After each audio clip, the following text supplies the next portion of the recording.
All right. You're on. All right, hello everybody. It is 7 p.m. on Wednesday, August 8th. Welcome to the Policy Review Committee meeting. Present are Monica Hamill and Connor Kurtz, Dr. Otto, Superintendent, Mr. McAmoyle, Mrs. Traynor, Scott Huss, and we have a member of the public joining us tonight.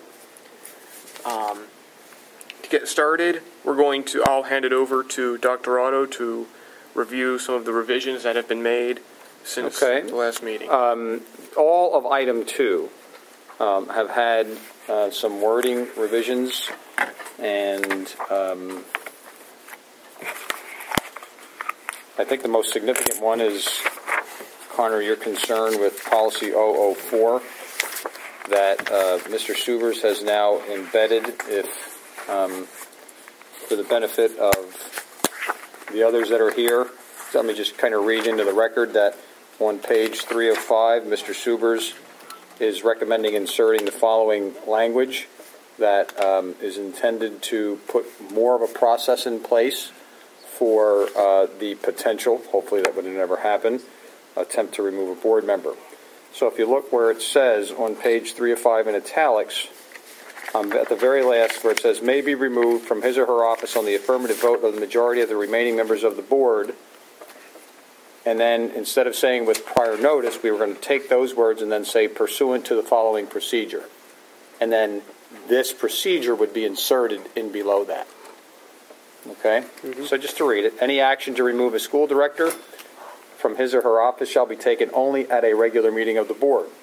Written notice of the board's intent to consider such action shall be provided to the affected school director at least 10 calendar days prior to the meeting at which the action shall be considered. The written notice shall be delivered to the affected school director by regular U.S. mail, postage prepaid, at his or her residence within the district, and shall be considered delivered on the date of mailing. The written notice shall contain a sufficient description of the conduct and or omissions constituting the reasons for the contemplated removal, so as to provide the affected school director with a reasonable opportunity to respond to same. The affected school director shall be provided the opportunity to provide his or her response and or defense to the contemplated removal prior to any board action regarding his or her removal. End quote. So that language would be inserted in there, and Mr. Subers and I talked about it. Obviously, the board can, given that it's still at a first reading stage, can kick that around Monday night. Mm-hmm. I don't know what your comments or Mrs. Hamill's would be to that, but I do think, based on our conversation, I think it gives you a little bit more structure to that process should it ever come to pass. It does do that, and I think it would be helpful to include it. What we'll do then is we'll take that language then, and for the attachment for Monday, it will include that update. Okay. If that's what the committee's, between the two of you, if you think that's sufficient, I can go ahead and add that in there. Now, if the board were to decide to remove a board member, this still doesn't exactly answer all my questions. What would the first step be? What would the second step be? It's not very much. It's not a process, really. It's just one component of a process. Well, I think it's not listed 1, 2, 3, 4, but if you broke this notice down, first of all, you have to get, it's your basics of due process. First of all, you'd have to have written notice. Then you have your time frame going by. That's the 10 days. If you break it down further, you have to be, not only, it's notice and reason for. So there's, in that paragraph, there's a component. It's not just notice and the time frame. It's, well, we're contemplating this because you missed 18 meetings. Mm-hmm. I'm just being, using hyperbole for the point. So you have that part in there. A reason has to be stated, which are the basic components of due process for anybody's removal of a right. Mm-hmm. So I'm comfortable with it. I think you guys as a board need to kick it around. I know the solicitor, obviously, that's his language. He felt it was sufficient enough to answer the question and give more strength than what was here, which is basically, it expands what's in the school code. I think we should put it in, and we can take it to Monday night, and we can talk about it, because I'm sure And then he'll be here again on the 27th to obviously weigh in on it. And I would also like to, I haven't done it yet, I will copy the entire board then on this notice from him. Because if you notice on the next page, there is also he didn't. He gave us more than we asked for. So if we take a look at that, he says also to be consistent with the school code requirements. We don't have this apparently in our policy somewhere. But I think, no, wait a minute, this does have, he has, if a person, on page 3 of 5, right below that paragraph, if a person elected or appointed, having been notified, shall refuse or neglect within 10 days. Okay. Within 10 days. See what he's doing? He's also inserting that within 10 days of the beginning. Oh, well, that's already in there, though. What's different about that? The only thing I can see that's different is he includes 10 in parentheses. Okay. That, that's he must have just included I'm not sure why that was there. So that provision is already taken care of. All right. So I would suggest you move that policy forward with we've that been amendment. kicking it around the committee for a while now. And this one was our very first night. Yeah. This is back in the 000 series. And I think it would be good. I'm sure the whole board would like to talk about this, and I think we can move forward and take it to the meeting, and depending on the feedback we receive on Monday and at the end of the month. One of the things that I don't have here, and I apologize, at the end of the very late in the end of the day, he asked me to take a look at policy 006. If you remember the commentary that we had about the word citizen being in there, any citizen is allowed to speak. Do you remember that? And then we got into that argument about who a citizen was. Yeah. First we got taken on by the press the one time, and then the second time was when we had that unfortunate incident during the racial incident. Yeah. So even though I don't have it on the agenda, if we can add it under other issues, I would like to bring forward for a first reading 006 with citizen more clearly defined. I don't have it here, and we can just put it on as a first reading. I apologize that I didn't get time to do that, but citizen more clearly defined, I think that needs to be done. We didn't really need to do it yet. He said we could probably get away with it with a month, but since we're in that 000 series, that's the last one that's really lagging behind. But you see that? Did you pull up 006? Yeah. He wants to insert the word resident and or taxpayer of Daniel Boone. Into Section 7, hearing of citizens? Yes. All right. So instead of saying a member of the public present at a meeting, it would say... He wants to eliminate the word citizen, because I think our policy says any citizen can come before the board. It'll say a resident of the district resident and or taxpayer right. of the Daniel Boone School District. So we'll amend that. It'll be a minor amendment, but a major one in terms of how you control commentary at the board level. This is just an idea, I guess. Do you think we should include something in there about the press speaking and able to ask questions to the board? Because if this is correct, I mean, if we change this to only residents and taxpayers, that would seem to me that the press is not entitled to ask the board a question unless they live in the district. I think the press is always entitled to ask you a question after the meeting's over. I think you want to keep them out of your parliamentary part of the meeting. All right. That's what I think the intention of it is. Okay. Rather than having a reporter standing up here and questioning you at the podium, if they want to gather you out in the hallway for after the board meeting for commentary, they don't have to be a resident. Anybody can ask you a question. But it's that you're also saying something then that's, quote, off the record, out of the public. Yeah. I would say to you, for your protection as a board, you wouldn't want to have somebody who's press from another district just because of the press beginning. You could entertain it. You could waive that right on the moment as a board, but I wouldn't recommend it. All right. Anything else on policy 006? On 006, no. All right, we're done with policy 004. We're going to take that to Monday. We're fine with that? Yes. Okay. Policy 112, homebound instruction. Mrs. Traynor can help me here, but I think we got this covered. I think it was one word change here, and it was on the very first page. So that word is in italics. We'll just bring that forward. Homebound instruction is pretty much dictated by school code regulations. I think the citation in this policy, there are a number of them that oversee what you can do with homebound instruction. Right. So it's just good to have one of these policies in place. It was reviewed fairly recently, but we are changing. I think that used to say where one of those conditions, we've made it all now. And that's not inconsistent with the school code to do that. So we'll bring that forward. That really shouldn't generate much discussion at the board level. All of these have been forwarded off to Mr. Subers for review. All right. 114. Again, what we did here, this is a policy that's been in effect since, what was the original date? 2011. Oh, 2011. So we're bringing this back. and we're just striking on page 203 the paragraph starting with any extracurricular activity. And again, this is in Mr. Suber's hands for review. So I don't see anything out of the norm with that policy. This was designed when you took some activities and made them extracurricular when they used to be we never defined extra and co-curricular. That was the reason 2 years ago we did it, right? That's why we decided to do this policy. Okay, on 115, you can see adopted a long time ago, so this one needed a fairly thorough and hefty review. Again, I don't want to read all that into the record, but there's a whole series of italicized, and those are just philosophical things. I mean, if people have questions about the wording, that wording can always be changed. It's not obligating you to anything. I just think it sends a message. Athletes are required to comply with the athlete's code of responsibility, which I think, didn't we discuss that, Bill? Yeah, we did. You want to just give a little background on that? Well, we don't have an athletic code of responsibility. They have to comply with the student handbook. So I thought we talked about that. We were going to change the wording. Yeah. So what's...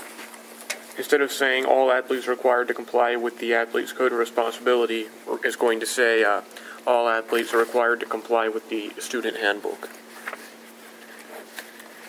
And that would be the student handbook for the high school, and for the middle school, the student handbook for the middle school.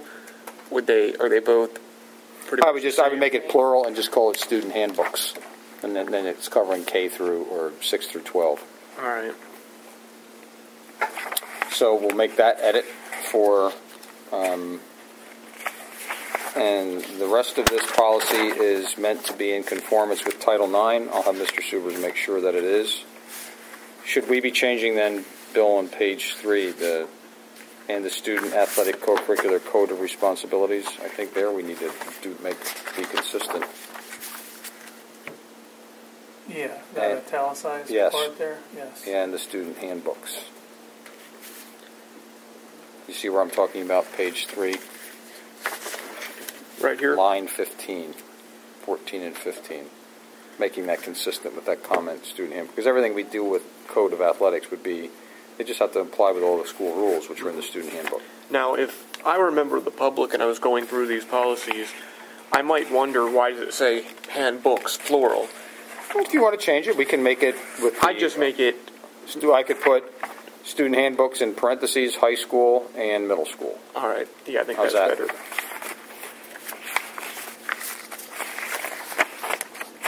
That'll give a little bit more specificity to it.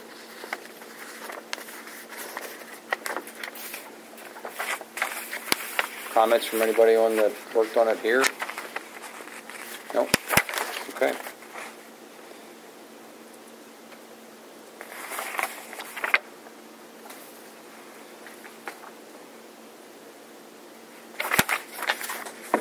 Is there anything else? No, nothing changes? unless you have any. Well, this had been a very the italicized words are new wording, right? So that none of the italicized wording had been in here before. Now, it says here, the superintendent or designee shall prepare rules for the conduct of students participating in interscholastic activities. Is that what will be included in the handbook? Yes. All right. And then I think coaches are also responsible. They probably have one-page handouts for, you had in cross country, do you get something from your coach that says this is what you'll do, and do they get some written stuff?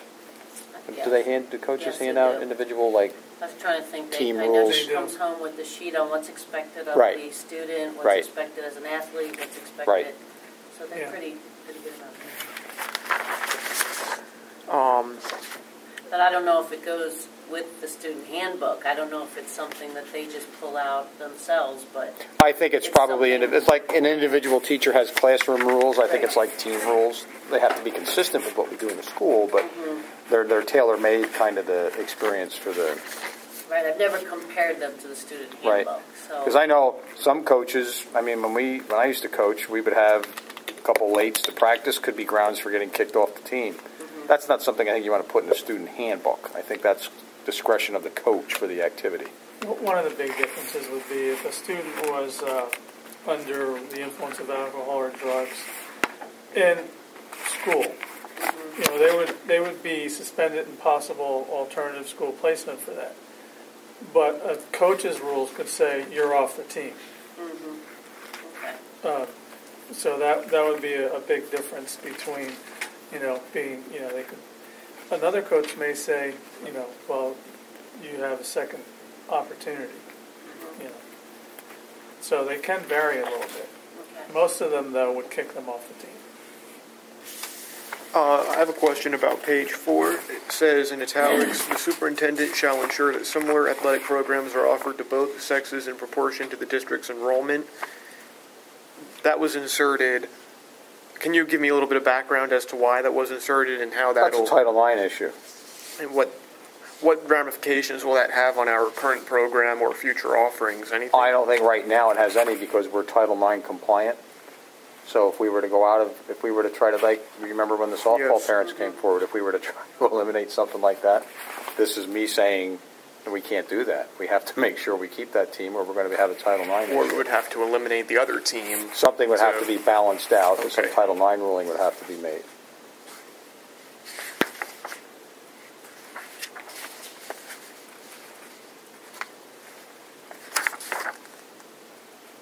Now, I think it might have been brought up at the last Policy Review Committee meeting. We're going back a while now, so I'm trying to make sure. Item guide number 5, guidelines, males participating on certain female teams. I believe one committee member, I forget who, brought up females participating on certain male teams just to have it equal. I'm not sure if that'll apply. Yeah, one of them was football wasn't involved. It's due to the nature of the competitive. Somewhere in here it had boys volleyball, baseball, boys soccer, boys lacrosse, boys basketball, wrestling. That was what males and females could not. But I was surprised football wasn't in there. Like, girls are allowed to play football? Actually, one team, They have. they had a kicker one They had year. a kicker a couple of years back. Okay. I would I was just surprised that wasn't in there. That might be change. I guess this Andrew. might be Mr. Basil, so we'll answer. Go ahead. Hello? Hello? Yes, may I speak with Charles? I believe you have the wrong number. I'm so sorry, sir, if I may have the wrong number by mistake. No problem. Okay. This level. Good night. All Just right. Make sure we're not going back to his...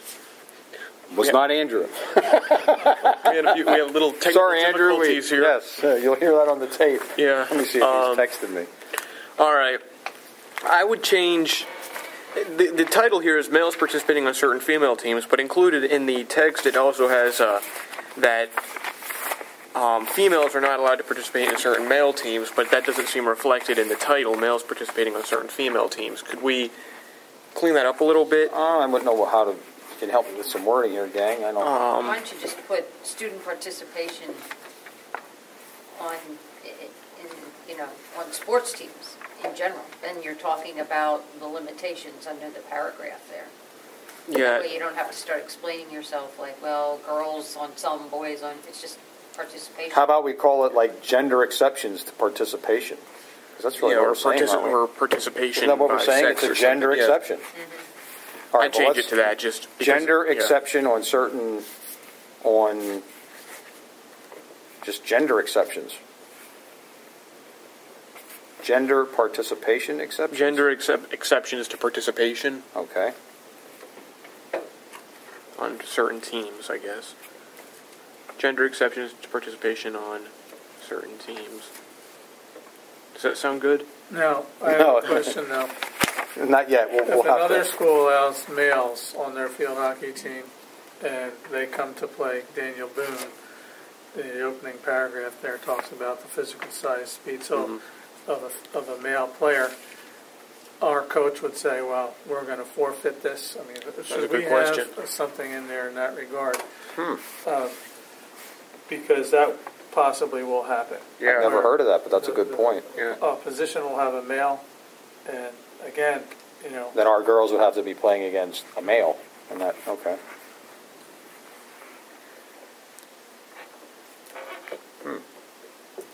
So, how would you think? I'll tell you what, address that? let's just, we'll pull this one for now. We'll go back and do some. It's not urgent. Let's pull it, and that's a good question. We can research that and find out.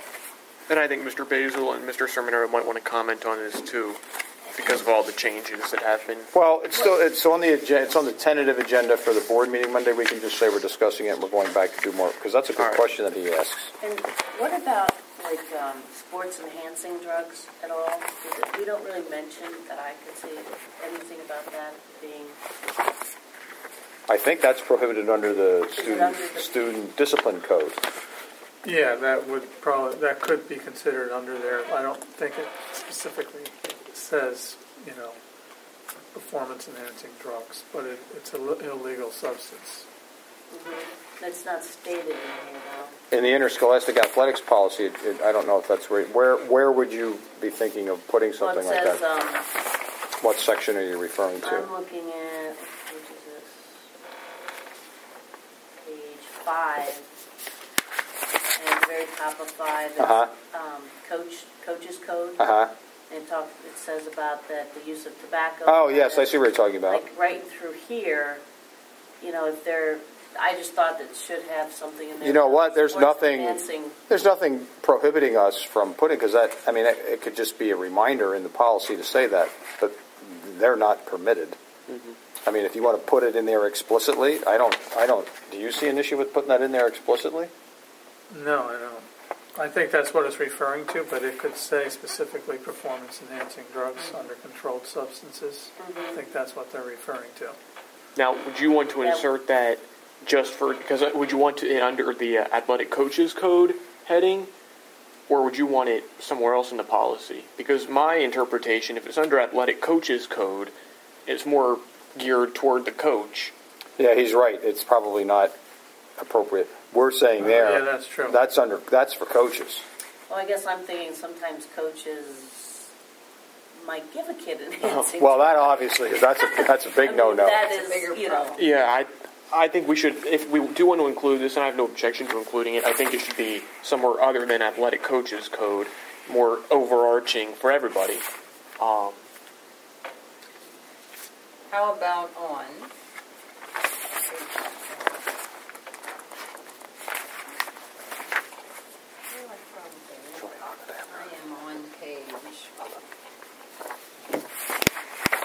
I was trying to see where it says 3. the students. Where it says, the board further directs that no student may participate in the program of interscholastic athletics who has not, but you could find some spot around there. Where at the top, Anne Marie? Well, I'm just sort of looking right around there. It says those are some of the limitations on kids. Create a little paragraph in there that says, talks about participation. The board further directs that no student may participate in the program of interscholastic athletics who has not. But up in the first paragraph, it says, such standards shall require each student before participating be covered by insurance, be in good condition, physical condition, be free of injury as determined. You could include something there saying Be free of all performance-enhancing drugs or something in that paragraph you could put it. You could also put it under off-campus activities, because it says there, this policy shall also apply to student conduct that occurs off school property and would violate the behavior code if. And then I might argue if I took it in the locker room. Oh, that's true. I think Mrs. Trainer's idea to put it in that paragraph, I think that would work. It would probably. No, you know. Or I mean, I just want to be careful. This is what you don't do. You put a statement in there that claims they're drug-free, and we don't have any mechanism because we don't do drug testing. And then you're getting onto a slippery slope of getting close to the point of going into drug testing for kids. And that's going to, you have a right to do it, but a lot of school districts just stay away from it because it's so hard to administer and Well, Expensive. it's expensive. What about in the first paragraph where you're talking more philosophically, but you could put it in there in terms of, you're saying to develop in each student athlete to promote. If you came up with you could put a philosophical statement in there. Yeah, something along the lines of. I think we're maybe going in circles here. If you look at number 11 on page 2 when it says, the Daniel Boone Athletic Program strives to achieve the following objectives. All athletes are required to comply with the student handbooks. It's pretty clear in the student handbook that any use of any kind of substance is not kosher. You can't do it. So I think by default you're covered there. Mm-hmm. I mean, a performance enhancement drug is illegal. It would be akin to a kid smoking marijuana. It's the same thing in terms of criminal conduct. I mean, wouldn't we do the same thing to a kid if we found out they were on steroids as we would if they were on some other drug? I mean, what would be the initiative to do so? I mean, someone might be given steroid for an inhaler. That's a steroid in a lot of cases. So, but you have a prescription for that. We're talking about the illegal use of it. Of steroids, how would you know? Well, that's my point. Well, you wouldn't know other than by somebody saying, we know you did this, and then somebody would have to confess to it. Mm-hmm. You might have referenced have to this, find it on there. The top of page 2, where number 11 reads, all athletes are required to comply with the athlete's code of responsibility. Is it in that code of responsibility? We don't even have. We don't know what the code of responsibility is. Wouldn't that be a PIAA?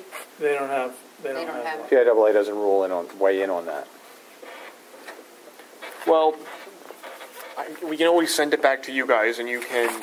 I just think somewhere it should state that sports drug-enhancing drugs, whether they're natural use, because there are some natural herbs that kids take to enhance their performance, and it does occur. So it's a matter of, I just think it should be put in there somewhere, but it doesn't need to be made like a huge, just put in there. The use of performance-enhancing drugs, both natural and synthetic, is prohibited by. Well, you want to be careful. Caffeine could be considered a performance enhancer, and you're not going to tell kids not to drink coffee. That doesn't make them beefy and strong. No. Now you're getting into. But you're more clearly defining the substance then. I mean, if you're taking a natural herb that you can buy at a health store, it's not on the list of controlled substances.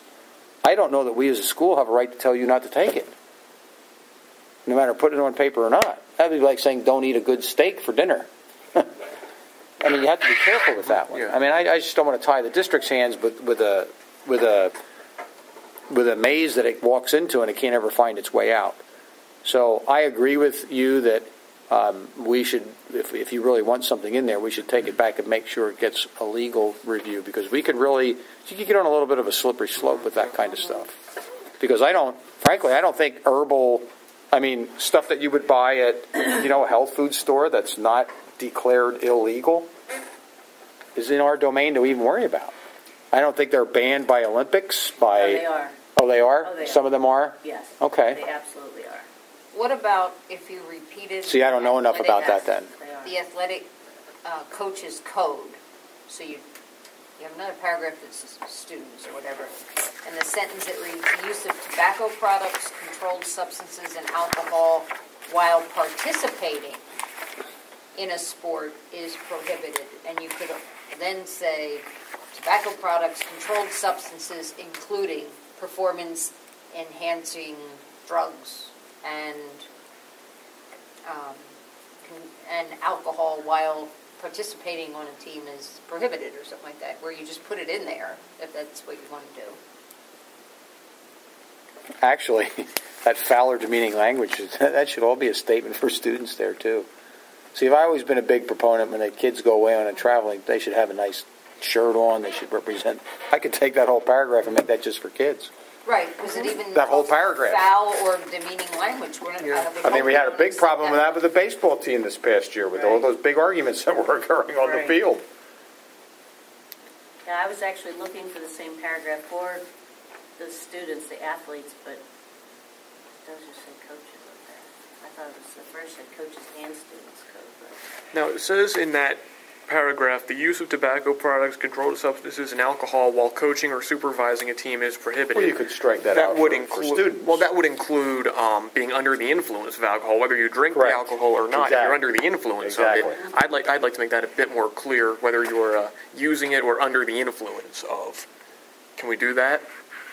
The use of tobacco products, controlled substances, and alcohol while coaching or supervising team is prohibited, as is being under the influence of any Now, of what the if- above or something like What that. if the football team decides to get together at somebody's house and there's parents and the coach is there and they're all drinking alcohol? Does that pertain to this on off campus? Like, or is this only while If the he's parents on? are the only ones drinking alcohol, I mean, What I if think- the coach is drinking alcohol with all the parents and the students are there? Like, is that an off campus? I think that's probably beyond the. I think that now has entered the coach's personal world, and if he's at, let's just say you're a team, parent, and you invite the coaching staff back to your home, and everybody is above 21 is drinking, and I think But that. high school kids aren't above 20. No. I meant he's with all adults. Uh-huh. But you're saying if there are kids there, Oh, yeah. yeah, I They're don't. not there as a team. They're not representing. They're not representing the Right, school the anymore. school district, a group of parents had a pre-prom party, and the kids had unlimited drinking. The only people who were culpable by the local police were the parents for serving it. The school couldn't touch them because they weren't there as a student of this particular school district. And nor would we be held liable for anything that it happened. would be parent versus parent. Well, I'm just thinking of the coach himself at a party where he's drinking and the other players are there.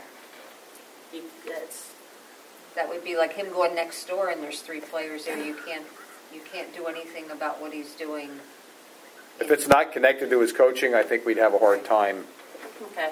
You know what I mean? If it's just a social event, I mean, you would hope that kind of thing doesn't happen, but I don't think there's any legal ramifications for it. If they were on an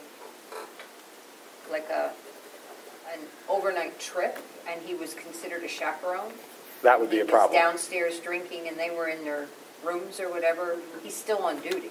He shouldn't be drinking. But I guess I was just thinking if the football players are all going to somebody's house after the game and they're going to all be drinking, parents are saying, well, we're going to be drinking, the coach is drinking. I just thought there'd be more responsibility on the coach not to drink. Well, looking As into far as this, setting an example. Yeah. Setting an He's not example. really coaching at that point, like was said earlier. but Right, yeah. He is setting a poor example. I've just been playing around with a few words here, and it says the use of tobacco products, controlled substances, and alcohol while coaching or supervising a team is prohibited. Would he be supervising at the party is a question.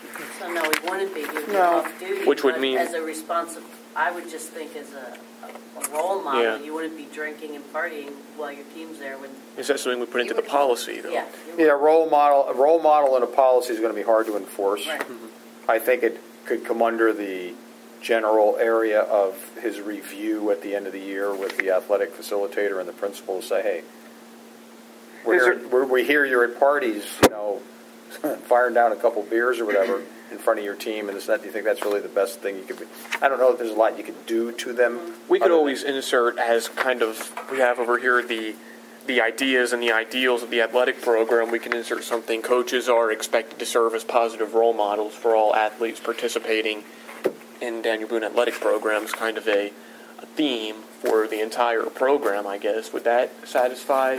Yeah, but it's not truly enforceable. It's just like, it would be nice to just put something in there to ask Well, then them to be I would more of a say role when you're model. on page 5 at the top, coaches are expected to exhibit habits of dress, personal grooming, and personal conduct, which will serve as positive examples for their players. Yeah, Just that- say personal conduct. I think you're trying to find a solution for something that we can't control by finding wording in there. You can't. Well, I know that we can't control it, but I think in that case it at least says I don't it's kind of a think we should have guide. blind eye to it. It's kind of a guideline. Be surprised what's happening the community, Yeah, well, that's true. unfortunately. Looking at that one line, though, I did, because it does say the use of tobacco products, controlled substances, and alcohol while coaching or supervising a team is prohibited. I was wondering if we could change that wording to coaches are prohibited from using or being under the influence of controlled substances, tobacco products, controlled substances, and alcohol. I want to include under the influence of, whether they're using it or not at that time. If they're under the influence of it coming into practice, that's still wrong.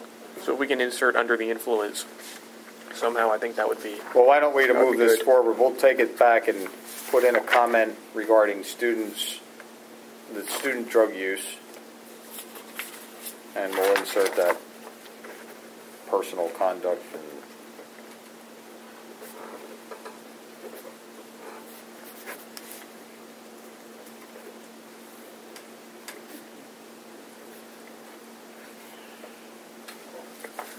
all right. All right. Moving on to interscholastic athletics, policy 115. That's the one. Oh, wait, that's the one we just did. Never mind. We don't want to do that again. We don't want to do that one again. That's right. Policy 116, summer school.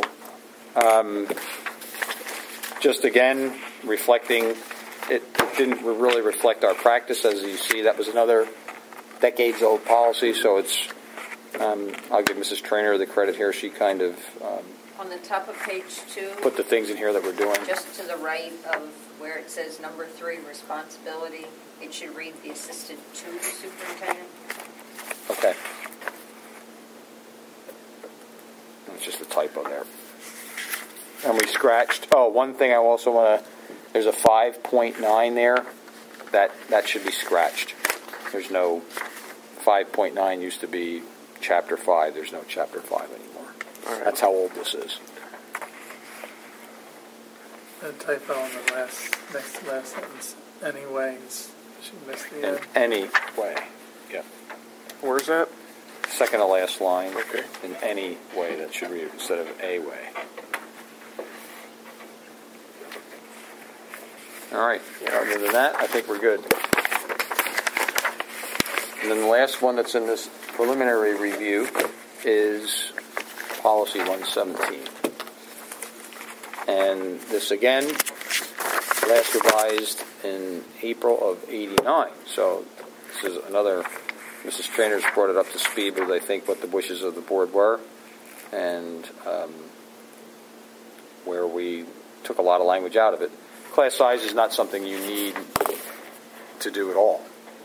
There's no school code requirement to have any statement at all on class size. Most districts do have something to give them guidance to help with the budget, help with planning, et cetera, et cetera. Our guidelines have suggested class sizes. That's all it is. Sometimes in districts in the past, some boards actually put it in teachers' contracts.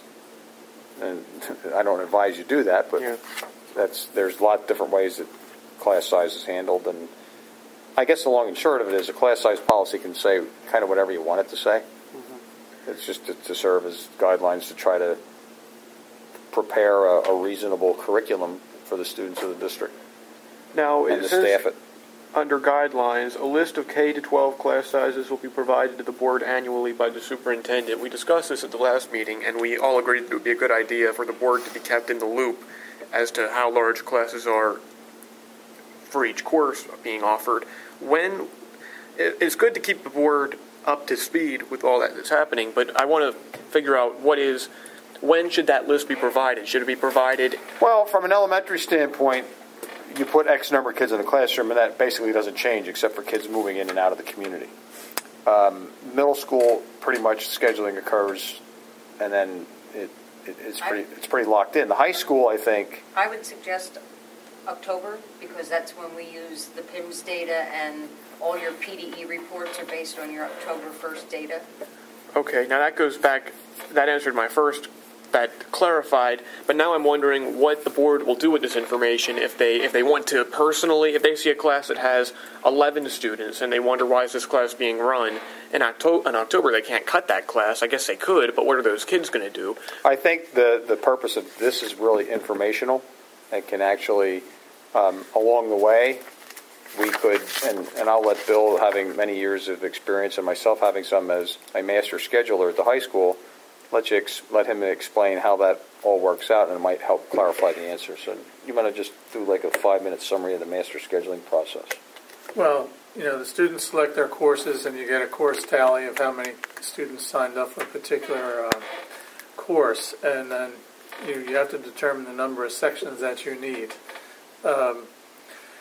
So you could end up with 2 sections of a course. Let's say there's I'll say 20 kids as a good example, and then due to other courses they selected, there's not going to be a perfect balance, 10 and 10. There could be 7 kids in one section, and the other 13 kids are in the other section. There's never a perfect balance because of all the various variables in the courses that they selected. But I think, and then the course tallies can change towards the end of the summer as the counselors come in and they start calling up students, and they'll tell a student, well, you didn't get this course, and in order to get it, you'll have to drop A and B to get course C. And they may decide, well, I don't want course C, I want to keep course A and B. Is there something else I can pick? Then they could select another elective, and the course tally in that elective then goes up. And that process pretty much continues even during the first week or 2 of the school year. So it's a fluid thing, really, I'd say, into at least the 2nd, 3rd, 4th week of school. Because they can drop a course, they can add a course, students, without a consequence up until the 24th day of school. So it's fluid. I'm just trying to figure out what the board would do with this information other than have it.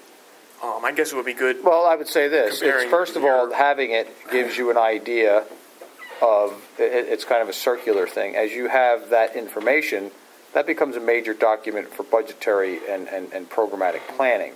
Because if you see, for example, Mrs. Trainer, and she does this every year religiously because we've always done it, and I think almost every district has some way, shape, or form of this report, it'll show you average class size. And you might want to say as a board, you know what, we can't afford to have 18 kids in it. Some school districts have 18 kids in elementary class. Well, if you do that math problem and jack that number up, that means certain staff aren't going to be needed. Well, that's what we just did, didn't we? I can give you shuffled around an old example from years ago. We were running some elementary classes at a grade level that it probably was inappropriate, of like 29, let's say in like a 3rd grade class. It was just, everybody was moving into the district. Mm-hmm. And the board actually decided once they peaked to that, and it was growing pretty quickly at that time. This was in the growth spurt. The growth spurt. We actually hired another teacher and split up the classes. So you do get that every month from Lori when she sends that in. But back to your original statement of, maybe the board would want to can a class of 11. If you're going to have any of these statements in, then it has to run. If you're saying a minimum of 10 students, you're not saying, but we might can it if it's got 11. Oh. I'm just putting, you can't I put one understand. part in. Yeah. If it's less than 10,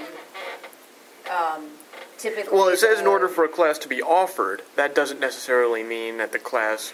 I guess we're getting into semantics then. If you have 10 kids by August 30th, then you would run the course. Right. Oh, but are we obligated to run it? That's the question. 10. Well, I would say this.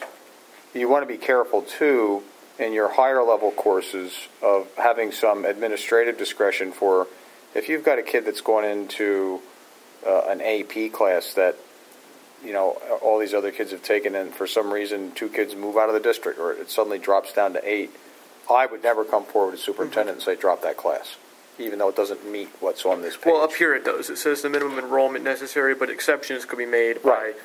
Right. Exceptions could be made... You would also be setting up students for failure if you wouldn't get that report. If August 30th is the drop dead date, and as Bill explained, a lot of this stuff happens the first week of school, you as a board wouldn't know that till the end of September. Mm-hmm. If you decided to can a class of 11 or 9 or whatever it might be, then there's kids that lost a month of instruction. Yeah, I'm not suggesting That would go that into another we use this information to do that. I'm just wondering what the board would do with that. This is what I would say in the terms of the process that, what you would do with it to try to answer that, probably really not too much. That's really an administrative tool for us to try to determine how we're going to program primarily at the high school. I mean, we know going in, elementary enrollment is going to be pretty solid from one year to the next. I mean, unless you've got all this development going on, and we don't right now. So you probably predict with 99% accuracy how many kids are going to be in an elementary class. Yeah, pretty close. So the only variable that we have is who's going to enroll in a course, and he gets tallies. When do you get your first run of tallies? Oh, in the spring. Let's say we have. I think the deadline is January 28th, February, March. It's mid-April. So let's just say, for example, you have French 4, for some reason, just not popular anymore. He gets a tally, and in May, there are 3 kids in French 4. That's when we would say to the board, you know what? We think we're canon French 4. Okay, so this is just more of an oversight document that the board can use. Doesn't mean we'd have to, but we could say to you, look, here are the real red flags in the schedule. All right, but Mrs. Trainer, In the past, prior to the current board or to the addition of this language, it was our process that if there were less than 10 kids, we would provide the board with that information. And it might be a tech ed class, or it might be an AP class. It wasn't that there was any decision to do anything about it other than it was an awareness and the reason why.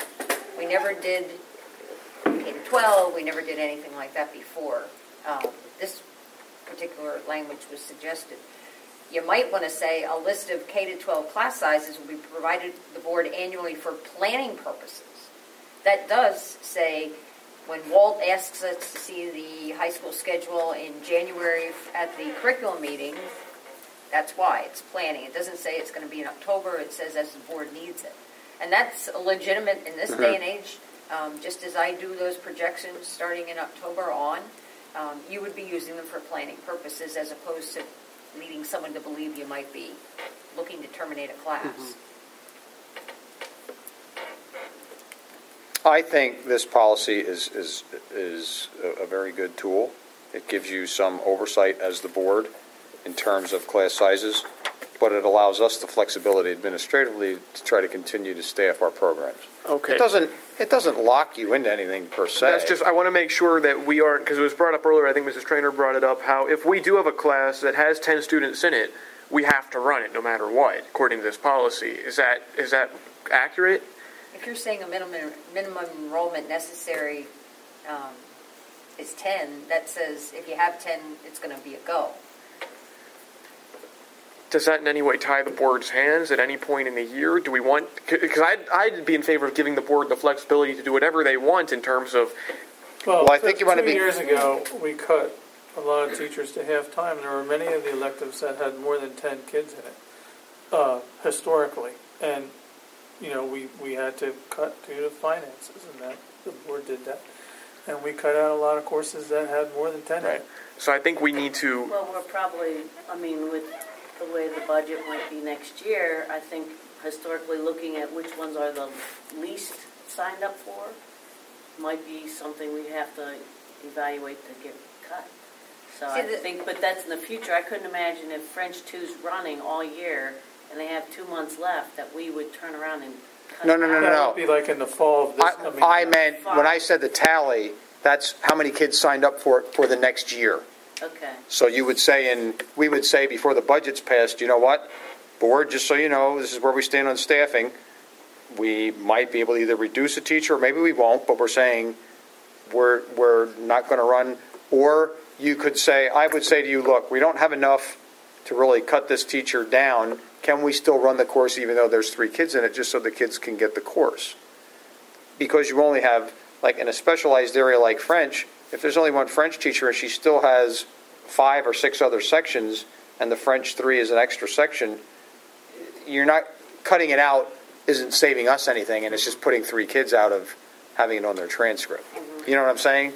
So it's a very, like Bill said, it's a very fluid and individualized process. And the other thing you want to be careful with when you get into this number 10 is the scenario that he described a minute ago, where because of sectioning, you have 20 kids signed. Let's say you have 20 kids signed up for. Do we have a photography course? Yes. You have kids signed up for photography 20 kids. But because of scheduling, the way they're blocked or whatever, 7 kids wind up in one section and 13 wind up in another.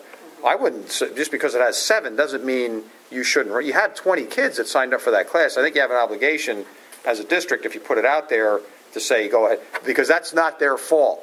Right. It's not our fault that because of the matrix that the scheduling is, that you had 7 kids in one and 13 in another. So I would be very careful that if you ever take a look at the master schedule and you go, well, wait a minute, here's a 7, here's an 8, here's a this. You have to look at the last number, which is the total number of kids signed up for a given course, because as Mr. McElmore said, there could be multiple sections of a course. Right, well, they have that at BTI where I work. It's the same thing. It's the same Same thing. concept. They start out with 20 students, and before you know it, a couple left, or they had to go to the day shift or the night one. So, I mean, I So you understand that concept? Yes, I do see what you're talking about. It's just that if historically there's only 3 throughout all, like, say, 5 years, I don't even know if that's possible, that might be something we'd have to look at. That's not happening anymore, I But can if tell you, that's because not they don't have happening- enough options. So the electives are very full, except the higher level AP classes that students may not want to take on the challenge. There's 5 kids in Spanish 5 right now. Now that's going to go by the wayside over the next couple of years, because Spanish isn't going to be offered in the middle school. This policy is geared to talk not about cutting for budgetary purposes. The intent of this one is how many kids do we need in a room before we'll run a class in August, okay? So really that whole list of K to 12, that's a budgetary kind of thing, because the accompanying guideline gives you the suggested sizes to block kids into a section, like 18 to 22 in kindergarten and first grade, and you'll see those things as suggested sizes. This isn't talking about in April and May when we're trying to cut teachers, anybody with any class with less than 4 or 5 we're going to cut out. You don't want to tie yourself with that, because your budget might drive lots of things. So you should take that sentence out, a list of K-12 class sizes. Well, that was requested by some other committee members, and I think it would be good. I think the board should have access to that information, so I'd like to keep that in, but I would like to add a line that simply says, this policy does not limit the board's ability to curtail class offerings based on available funding. I think that might help, because this really should be about offering classes and not cutting them, but it shouldn't really be a budgetary issue, but I don't want to tie the board's hands anyway, really. But you're talking an August situation here. And that wouldn't, by September, you wouldn't say, with the budget the way it is, let's cut that one class out. Do you know what I'm saying? This policy doesn't lock you, even without that wording, this policy does not lock the board into doing anything it can't afford to do. Right. It just doesn't. This is saying that if Bill has a class of 9 kids, he has to call Gary and say, hey, Gary, I just want to let you know, it could change, but here it is, August 30th, and I know I'm going to have some changes, but policy says I have to let you know about anything under 10. Because you as a board on the flip side of that might say, you know what, Dr. Otto, run that class anyway. Yeah. That's what this policy is about. Whether or not, as Monica explained, if we had a bunch of, and Bill said, it'll go away, because when you're looking for cuts and you ask me what can you take out of the master schedule, I'm going to tell you French 5. Which we don't have. Right. But you know what I'm saying? I mean, that isn't this policy. All right. This is when we're trying to decide in the spring how many sections, or if I'm trying to tell you, if Bill's trying to decide whether or not to run a course in mid-August, he knows if he has less than 10 kids, he's got to touch base with Garrett. Okay. So there's no guarantee that if a class has 11 kids, there's no guarantee that is going to run. Not necessarily. Because I just want that to be clear. I mean, Right. if he has 11 kids, It's you do considered. not have to call him to verify that you can run the course because Right. you already hit But the you 10. you as a board wouldn't decide to cut it in September. Your Well, I don't know decision- what the board would decide. Your decision to cut classes would come during the spring in April budget and May. in budget talks. I did, yeah. I understand that. We would say, okay, look, the budget's X number of dollars short. What does the strategic plan say? We had these discussions. What does the strategic plan say we have to offer? So we're going to offer this.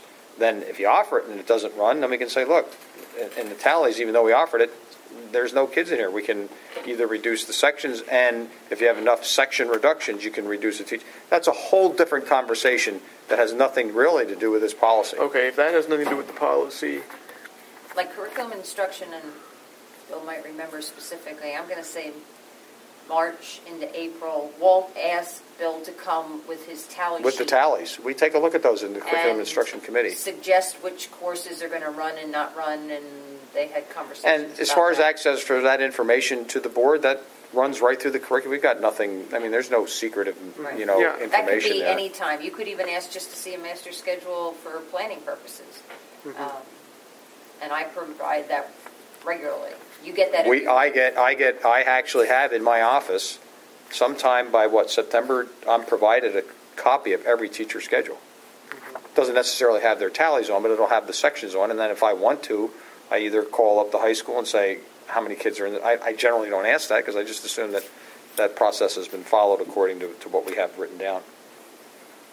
The elementary class sizes are we publish those monthly. I mean, we do. You get that with the enrollment. So.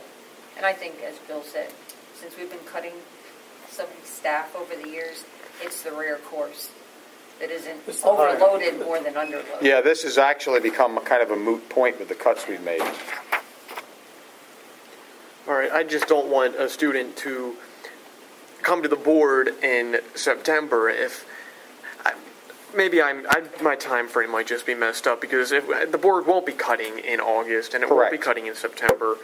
So I guess I just don't want there to be a reason the administration decides not to run a class sometime during the summer and 11 kids have signed up before, and a kid comes up to the board and says, why'd you cut photography, for example? There were 11 kids signed up and the policy says that 10 kids were in it, so why was it cut? Right. So I just want to make sure that that doesn't happen. No, I think we're in good shape. This process starts back in, when do you do your initial scheduling presentation? In January? To the kids? When does the actual process start? The counselors The course of start- studies is approved. Those 2 months.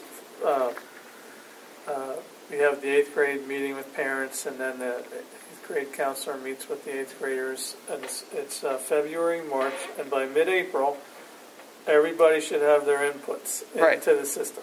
So it's right along with the budgetary process. Okay. Because if he's going to build a master schedule, and you come back to me as the board and say, Mr. Superintendent, we need to cut some teachers, I got to go back and let him know who they are, because that's going to have a major impact on how the kids load into the teachers that are left. So that's really where it starts. All right. I think we've All right, discussed I'll this, give Paula. you a rare but possible example. Sure. Bill's scheduling, and students need graduation requirements. They're seniors, and he has 15 of them. And he has no place to put them, and they all could fit in third period, but nobody's there. And he may have to look at his master schedule, and there he has a class of 11, as you used as an example, taking some elective, and does he get the requirement course in for those seniors so that they can graduate or run this elective? And he may have to close the elective and transfer the teacher to teach that. If the kids came to you and said, why did you cancel that course, it would be, that's a building level decision based on need.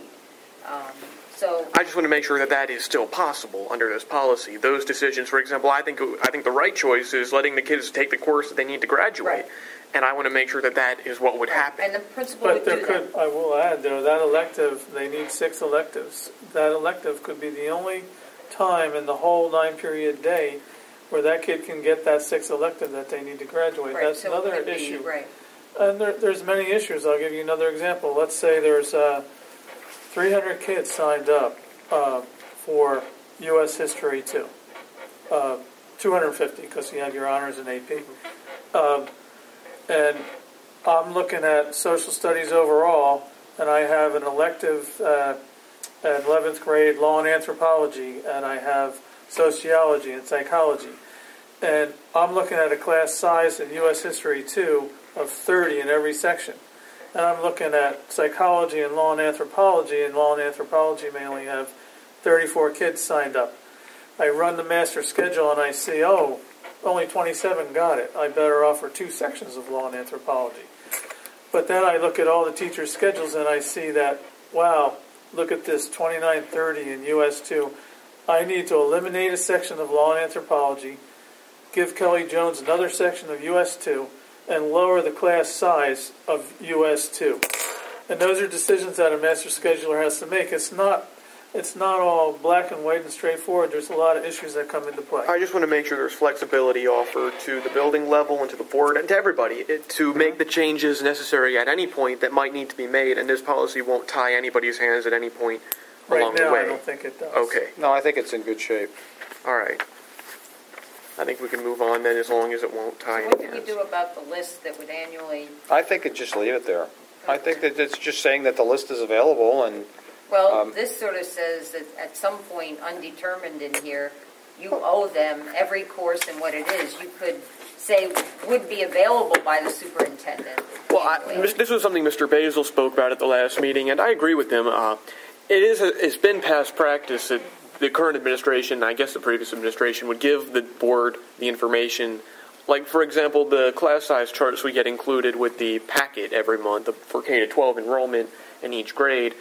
It's been past practice. He just wants to put that into the policy so it continues into the future, depending on, because he said people come and go on boards. Then I would say by October 30th, so you could use the October student data. Okay. Just because otherwise the board might say, Gary, you didn't give it to me yet, and his response could be, well, you didn't tell me you needed it.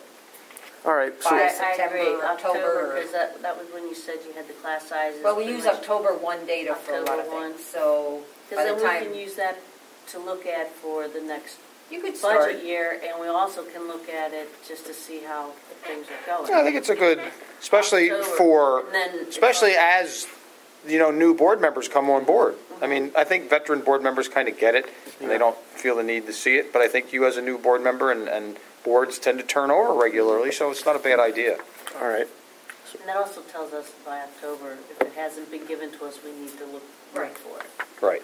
That's good. Well, I just added the words in October.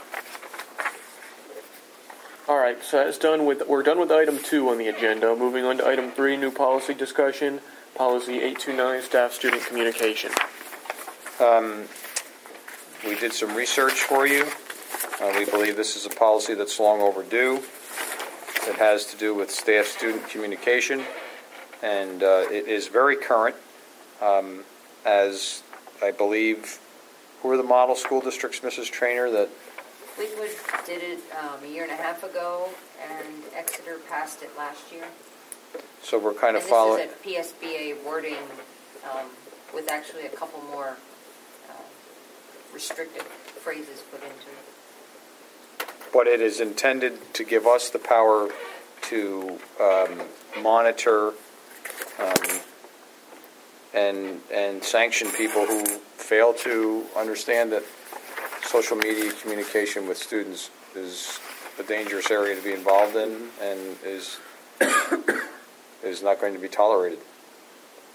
We talked about this today at our administrative council meeting. I mean, I don't want to read it verbatim for you. If you have any questions, it'll be a first reading. Again, it's being reviewed by Mr. Subers.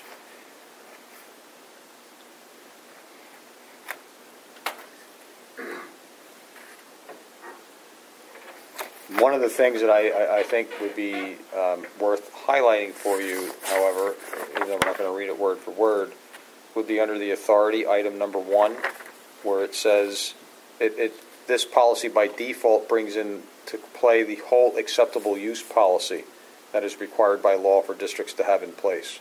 So by association, anything that's in the acceptable use policy is referenced through this policy. So this is really bigger than just this piece of paper. Mr. Hawes, do you want to just give a quick overview of what acceptable use policies talk about? They outline what you're allowed to do and not allowed to do on district computers, phones, any kind of electronic communication. Do we actually have staff sign off on that? Yes. That's on the sign-off sheet that you handed out today, that, they have to sign off on 3. I believe it's this one, the acceptable use, and I'm not sure what the third one was. It's safe school, it's district safety policies, acceptable use, and the fact that they read their either professional or classified handbook and understand that they are responsible for the rules and regulations in those. It's just an extra step of due process to make sure that they've, And then they're it's put called in the informed personnel file consent. in case they're needed for any kind of legal action. And if you look on page 2 of 3 to highlight at the bottom, employees engaging in inappropriate communication with students will be investigated, and if warranted, will be disciplined up to and including termination. So it allows us a progressive, step-by-step process if someone is in violation of the policy. It may be minor, and it may not require anything other than a letter to the file. Or it may be major, and it could result in termination. And I will add that we have had individuals who have been guilty of some of the things listed in here, and principals didn't really have any recourse. So this Now we have policy it. will hold people to a standard. Now, when it says employees, does employees include coaches? Like, how we had the employees and staff. Employees does include everybody who is staff members, everyone. School district employee means anybody that would get a paycheck from us for something. We changed that with that one policy. That's right. An employee is now a volunteer. Anybody approved by the Approved by the Oh, district. it's not even paycheck. Yeah, not even paycheck. Maybe we should make that more clear wherever it says employees, or how about staff? Or because now I'm wondering, what did we say? Did we call it employers or did we say staff? Staff shall I include. just remember we changed the wording on staff that included, there's like another section. Yeah, that not- said staff is Staff this in- person. Is it staff includes employees who? Oh, here, hang on, if you chat for a minute, I'll look at the All right. volunteer handbook. staff person. Okay, because a volunteer is a staff person, but a volunteer is not necessarily an employee. Is Right, that but correct? We put Well, I it don't into think we the could consider it a volunteer staff person. handbook. They're not So paid. let me tell you Right. what wording we used. Okay, because I was just curious if the I think you have to put employees. volunteer in there. Yeah, I think, Bill, I think we need to be explicit about that and not assume it. I think that's a good idea. I'm curious, though, to find out for all our policies, whether it's employee or staff. But I think that would be good to include in here explicitly. I was talking to a coach about his ability to have an email. I don't know if that, maybe he just didn't at the time. He doesn't work in our school district. He works for another school district, and he was wondering about having an email in our district so that he's able to communicate with his team. And what's happened more is now the parents have taken over the massive list of all the teammates, and now we're constantly getting, parents are getting all these emails from other parents, but we don't really get one from the coach because the coach says he doesn't have access to an email. There's only one coach since I've arrived that's requested it, and that was while we were in the midst of the conversion. That was the new football coach. And But they're allowed to have one, because he was under the impression that we would not allow him to have an email, and I thought, well, that doesn't Well, at seem... that point, I didn't. When it was initially requested, he wasn't an employee yet. So at that point, we didn't. And then as we were preparing for the migration, we didn't want to set one up and have another pay more licensing and conversion costs. I am aware, again, I don't know if you're speaking of the football coach, but No, that actually, is it's one another that- coach. It's the cross-country coach. okay. I haven't had any requests from anybody else, but based on this policy, what I would like to do is say that all paid employees of the district have email. I don't think it's in the interest of the district to offer volunteers email accounts. That kind of puts us into a whole different realm of responsibility and additional costs, and it brings a lot of other things into it. So I'd be concerned if you add that language and I understand put volunteers here. your concern. My concern, based on that concern, if we're holding volunteers to the same standard as paid employees, and they're only allowed to communicate through official school-sanctioned methods of communication, channels of communication, wouldn't that include having a district email address? So, Right Would a now, volunteer be a head coach? are we only talking about head coach? I don't know. Could it be? Could a I don't volunteer know. be a head coach? I guess it They're not volunteer could. paid, No. correct or no? I Coaches mean, I are don't paid. think there's a volunteer that's a head coach. Well, volunteers are always under the direction of the head coach, Right, so that's I don't why- think they need to be Right, considered to that was have my email. point. It should be the head coach Uh, that's sending information, and they're Well, they're volunteering their time to do fundraisers, and so the head coach since he doesn't have an email, we never hear from him. We hear from all the volunteers, and they use their personal email accounts. But he's saying the head coach can get one. He just has to ask. Right, I'm saying Well, that. that's fine, but the volunteers who take over the responsibility of some of the coaches, should they go ahead and be able to communicate with all the students? Because right now they are. At least what I'm experiencing through cross country. Because I'm on a massive, the list that goes out, she talks to And everybody. you're saying you don't want that to happen? I think if we're saying that an employee, no emails with personal emails, they are using their personal email accounts. That's why when I'm they volunteer. suggesting that you define employees as paid employees by, I think Webster would say that it's a paid person in the district, that a volunteer would fall into that category. But As soon as, but we're I holding know it was brought volunteers up, to that's the why same we're talking about it. So- standards. But paid employees have different rights on technology. A day-to-day substitute doesn't have the extensive ability to use our system as a teacher or a long-term sub. Right. We don't allow them the same degree of access. Right. So we do differentiate different things, even though they are all receiving a paycheck. So you don't have to say just because it's a person that's approved, they get I wouldn't the be same comfortable rights with as giving a somebody else. volunteer Daniel Boone email address. I don't think that's the route we should go down. Connor, to answer your question, the way we had that conversation a while ago, all approved volunteers are considered members of the staff All right. of the Daniel Boone Area School District and are therefore required to adhere to all the policies and guidelines approved by the Board of School Directors. Okay, so wherever The it word says is staff. All right, so an employee is a staff member, but a staff member is not necessarily An employee, that's correct. All right, so we need to make it clear here. Instead of, it could say school district employees and volunteers are prohibited from communicating, blah, blah, blah, or it could say school district staff members are prohibited from communicating. They would both be the same thing. That's if you want to sweep them into it, and that's what you're saying. A mom that volunteers. I'm not talking about the email at all. I was just talking about what Mrs. Trainer. Volunteers Okay, all are right. approved, Yeah. you know. Okay, so that is helpful. I think you just say the word, all the staff, because we've defined staff as they include approved volunteers. Everybody. So everywhere this says employee in this policy, we should say staff member. Well, we've been cleaning that up in past policies based on the decision. But I'm just saying, Yes, I'm looking at editing this whole document then And to I think conform we're with looking at that. different policy. That's why I'm getting confused. So you're looking at 829. Correct. Mrs. Trainer's looking at the volunteer policy. Yeah, we're But trying. that was part of a bigger conversation. Define what understand. staff is. Right. So now that we were saying employees and staff must be aware that they have a personal responsibility, whatever. You're going to change the wording on all those? So Yeah. in other words, I'm looking at mom- employees in mom this and fundraiser policy volunteer 25 would times. be using personal email. If she's a staff, if we're changing this to staff, she wouldn't be able to use personal email. And I think that's a problem. I agree that could. Say that a homeroom mother or a booster or other people that volunteer their time can't send information out to students from their personal accounts. How do you? Then what's the alternative? Yeah, that does open a whole can of worms. Let's use inappropriate, no emailing. Somehow get that wording in there, because that's the difference. Unless we specify, if we want to break it down, employees versus staff members, and depending on what section we're talking about, because maybe a volunteer is a peer with this. I guess not. I'm thinking, what if? Yeah, and I'm going to tell you, let's take this out to its logical, horrible conclusion. We allow a volunteer to do this using their personal email, and they do something extremely inappropriate. And we've kind of sanctioned it. I don't want to put us in that position.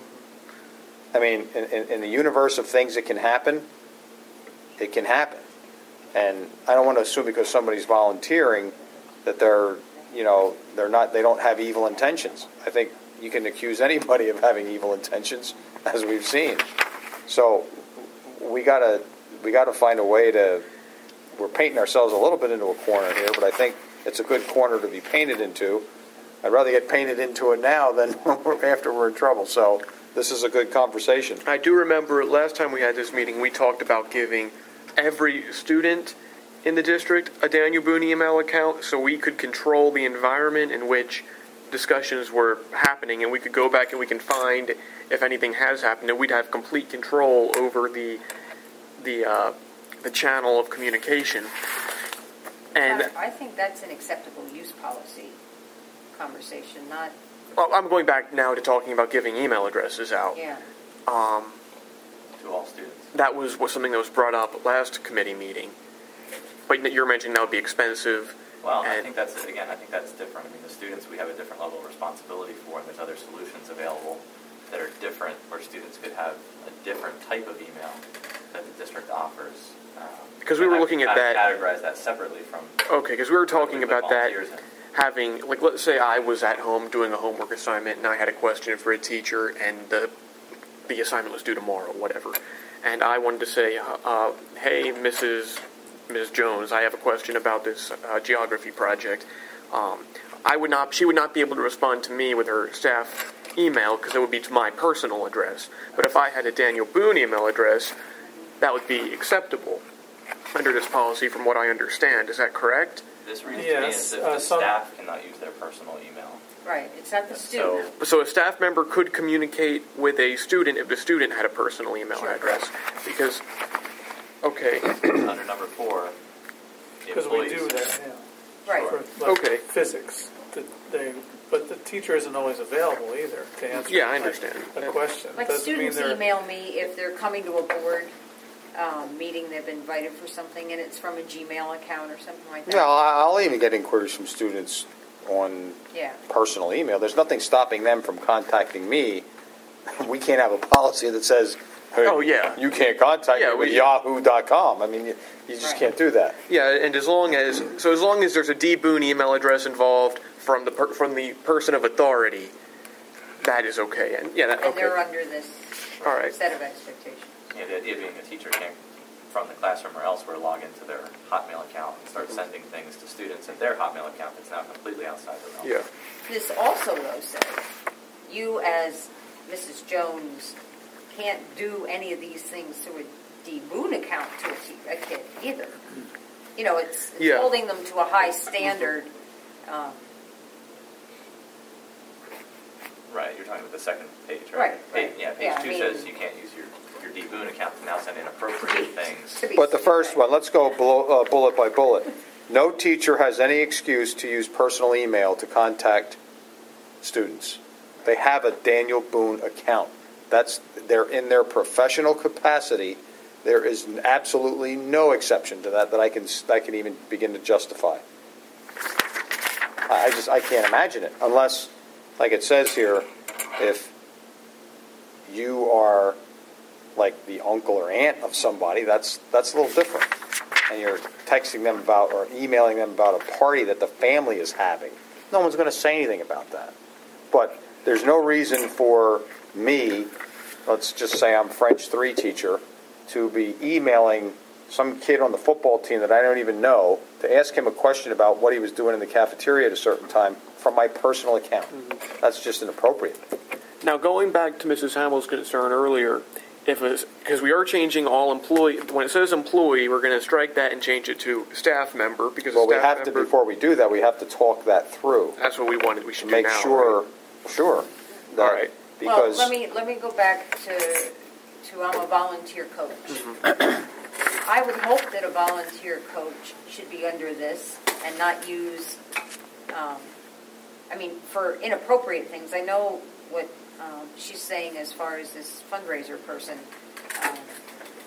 but first I wouldn't give all the volunteers. There's no reason that the person on the band bus needs a D. Boone an account, but I think that the staff has to be held to a standard of not emailing as a volunteer on the football team or whatever. They shouldn't be allowed to say inappropriate things to a student through an email trail either. right. So my question, I guess, is how do we say that? So do we think it's okay for staff? Like, let's say I'm the fundraising head of of the football team, and I'm raising money Well, for. let's just use her example. Let's talk through, she has a real example. Talk us through that example of, Well, the cross country has, since the coach he was under the belief he couldn't have an email.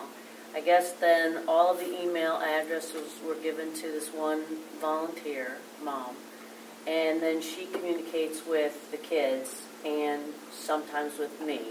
So it's a matter of all the information is just going back and forth with her. Now, there has been certain things that have been a little inappropriate.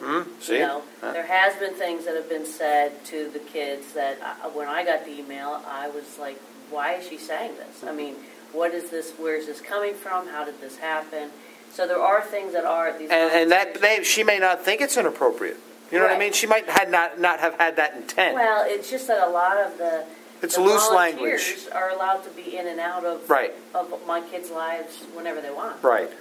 So what? So the coaches either need to not give out that information and take control of their email account and only be allowed to communicate with the kids. I don't think we should have all these parents communicating with our kids. I think that's a different issue than this policy, that we have to tell our coaches. Volunteers aren't the ones that are in charge of emailing the team. It's the coach, the paid people. Mm-hmm. Well, that's, when I thought employee. That to me, see, that is. my, and I would say this, my take on having volunteer coaches is they are not there, their work is of a different nature. They're there to help and supplement, but not do the duties of the person that we're paying. You know what I mean? It's kind of like you're there to provide extra support, not to be the person that gets tasked out for these 10 different things. I mean, you can do that if they're not things that violate a policy. So if you're turning over emailing responsibilities to a volunteer, that's an administrative supervision problem, not a communication problem. Because we need to say to that coach, that person's not supposed to be doing that. Do you understand where I'm going with that? Does that make sense? Well, it does, but there's a reality then as well. Fundraising isn't a coach's responsibility. It's not in their job description. That's true. No, that's true. So, that would be an extra thing that they would ask a volunteer to do, because it's not their responsibility. No, you're right. To fundraise for their team. So you're right. This could be completely outside of the scope of what we can even control. Then, if it's not part of their job, this is an addition. Yes. That's what I'm saying. I don't know that you can control that whole fundraising booster. I don't know if they're boosters or Well, if the email addresses were, like, I'm trying to figure out, this person who is sending out emails got the email addresses from the coach, who presumably got the email addresses from the students as part of his job as coach, correct? They just said, give me your email, and the kids just give them their email. And they don't find, there's nothing in, thought process. Right, it's not meant to be inappropriate. Yeah, but maybe we need to control what that coach does. Does that coach have the permission to take those email addresses and then give them to people? Is that acceptable? Would that be distributing personal, confidential student information? I mean, email addresses would be considered confidential. I don't know. Phone numbers. So how do you? The parent has a right to ask that information is excluded from distribution if they would choose that for any reason. Rarely you would get that kind of request. I think you could go crazy trying to... Yeah, we really could. This is more of a behavior kind of control than it is who's doing what. And if that's a situation where you think some volunteer, you should be going to the head coach, and that volunteer, the use of that volunteer should be questioned. Not the fact of how can we get them... One of the things that's easy about anything inappropriate with a volunteer... They ought to be like... I was just going to say, one of the things that you don't have to worry about with volunteers, they don't have any due process. If we say to them, you're no longer welcome here, you lose all you can't help out anymore. Don't come around our kids. Right. End of story.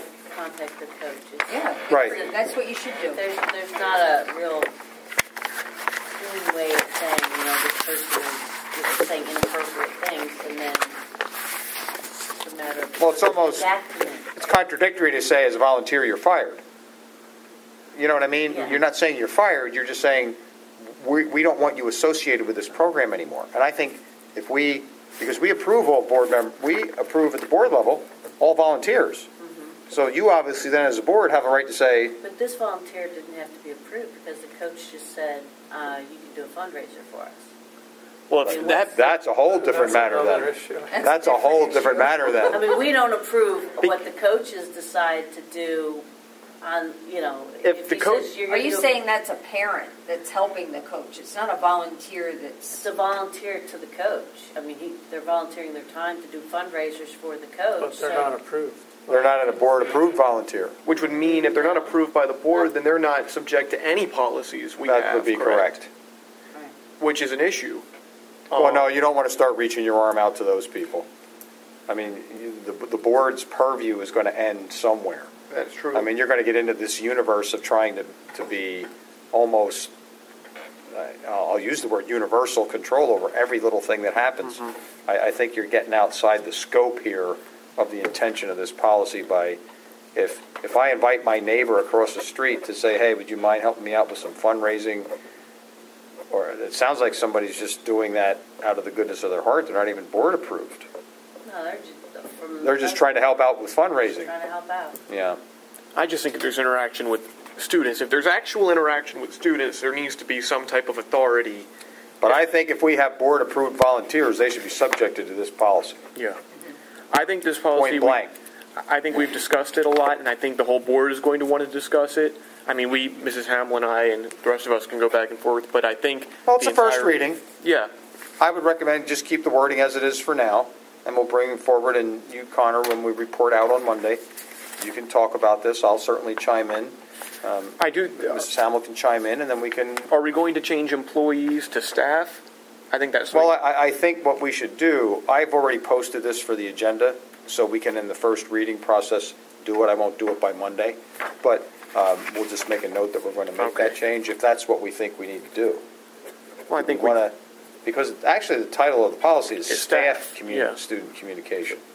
So in changing the word employees to staff becomes just a typographical issue. Yeah. We just... Connor, can I suggest that if, which isn't a bad thing, I'm not criticizing changing them to staff, it's somewhere embedded in this, in the top, you might want to say, like under definitions. Staff some other includes, policy, staff yes. is defined as anybody approved. Well, then why don't we do this and insert What I'm a saying definition is- section? I think that's a good idea, and I thought about that earlier. I just didn't bring it up because if somebody just opens this up on the website, they're going to wonder what does staff mean. Does that include volunteers? We And if were so emphatic about Yeah. making sure that they were. Well, let's do this. We'll insert a definition section and put a couple definitions in here to clarify that. Can that be done before Monday? They already sent it out. They've Oh, it was already been mailed out. posted. Oh, okay. But because it's a first reading, nothing's etched in stone at this point. So Right. yes, we will make that. We'll make note that change is being made. Okay, moving on to new policy. No, item 4, administrative regulation development. Now, as you know, and this is primarily Mr. Hawes' reason for being here, although he's been helpful with some of the other stuff. We're now into our first foray in this committee into the development of administrative guidelines that go along with the policy. If you recall, we've already approved Policy 800, and I did bring a copy of it along, and Policy 800 talks about some things, but it isn't all-encompassing, and it makes references to certain things that need to be in place. Most importantly, a general records management policy or guideline, a records retention schedule, which we have been probably lax on not having as a district, because I think the right-to-know law actually requires you to have a records retention schedule, and also something called the litigation hold. So these are, they go through the same process in that we put them up for a first reading of administrative guideline, and then a second reading, and then they become district. They're rather lengthy. The wording, again, is based on what's in the policy. Wording can be changed accordingly. I think records management, the 800, the first one, is just giving you general guidelines on how This whole records management and records retention, and it's a bear of an issue. I mean, it has a lot of implications. It has a real heavy, and that's again why Mr. Hawes is here, because records have changed over the last decade or two more toward electronic than hard copies of things, although we still have that. It's important that we clarify that, and that's what this policy is intended to do. I don't know, Jeff, if you want to add anything that I'm kind of just talking here in some general terms right now. I mean, not to what you said so far. I don't know if you want to get into specifics of some of the questions that have come up recently. Well, let's take a look first. Well, let's go one by one here. Under 800, you'll see that there's some wording there on electronic records, and it talks about this loosely, this Records Management Committee. I've talked to a number of districts, and there aren't really many districts that have a standing Records Management Committee. It's a loosely organized group of us at the administrative level to try to inform the board on what we need to do with records management. But it just gives general guidelines as to what we have to do to try to manage our records. And that's really what all of this is. There's a lot of technical language there that is all based in, when you get to the records retention schedule, there are so many, there's federal citations, state citations, and the right to know. I would have to defer to Mr. Subers to give us further clarification on the legal aspects, but if you notice there, HIPAA is mentioned. Right, that's what I was wondering. Yeah. Does it all come because of HIPAA? No, HIPAA is it's just part of it. It's all kind of intertwined, and everything that you see there under section, it says you'll see a lot of sections 67, 67, 67. There's regulations at the state level and in state law that have bearing on student records. And if you notice, when we get to the records retention schedule, there's a section called student records. Well, I hate to do this to you, but there's also a 20-page long student records policy that you should be aware of that's already on the books.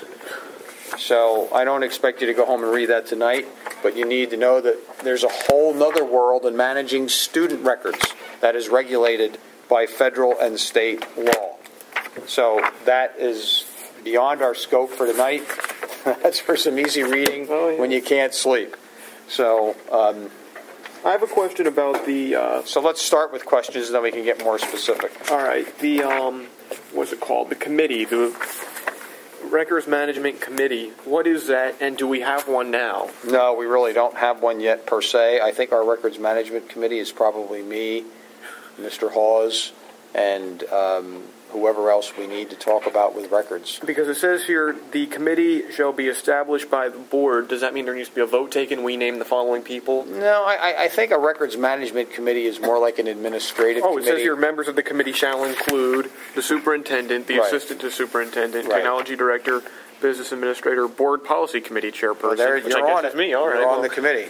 Haven't been to one of those meetings yet. Well, we haven't. To be quite honest with you, we are. You haven't missed one. We are slowly getting into the implementation phase of this. So once we, I guess it's good to know I'm on that committee. There you go. And then the director of special education, the records management committee shall meet. I would suggest to you, we'll probably, once we get ourselves organized, have ourselves a meeting and talk about some of this stuff. I can tell you it's the first time in print. It's given us guidelines. I couldn't get an answer as to even just how long I had to keep all my federal grant documents. I have them back to 1997. But it told me now that I can unload some of those things, whereas PSSA I'm supposed to keep in the book forever. I can tell you anything that you see when you get into the records retention schedule. This is the administrative guideline.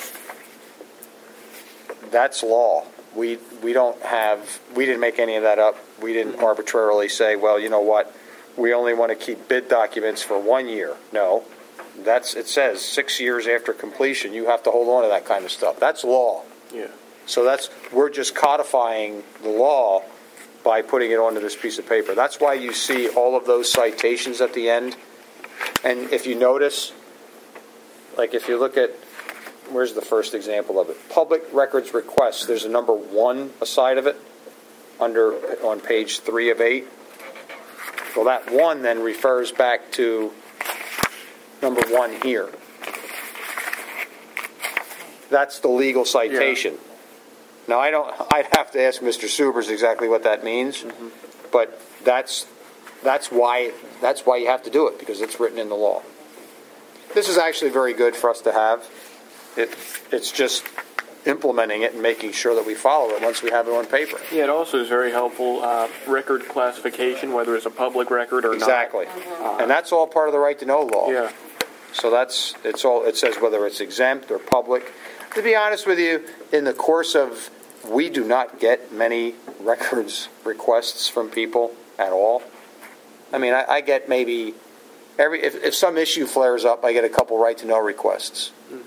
I guess maybe since the right to know law has gone as formal as it has, I may have done a dozen right to know requests. I wouldn't consider that to be many.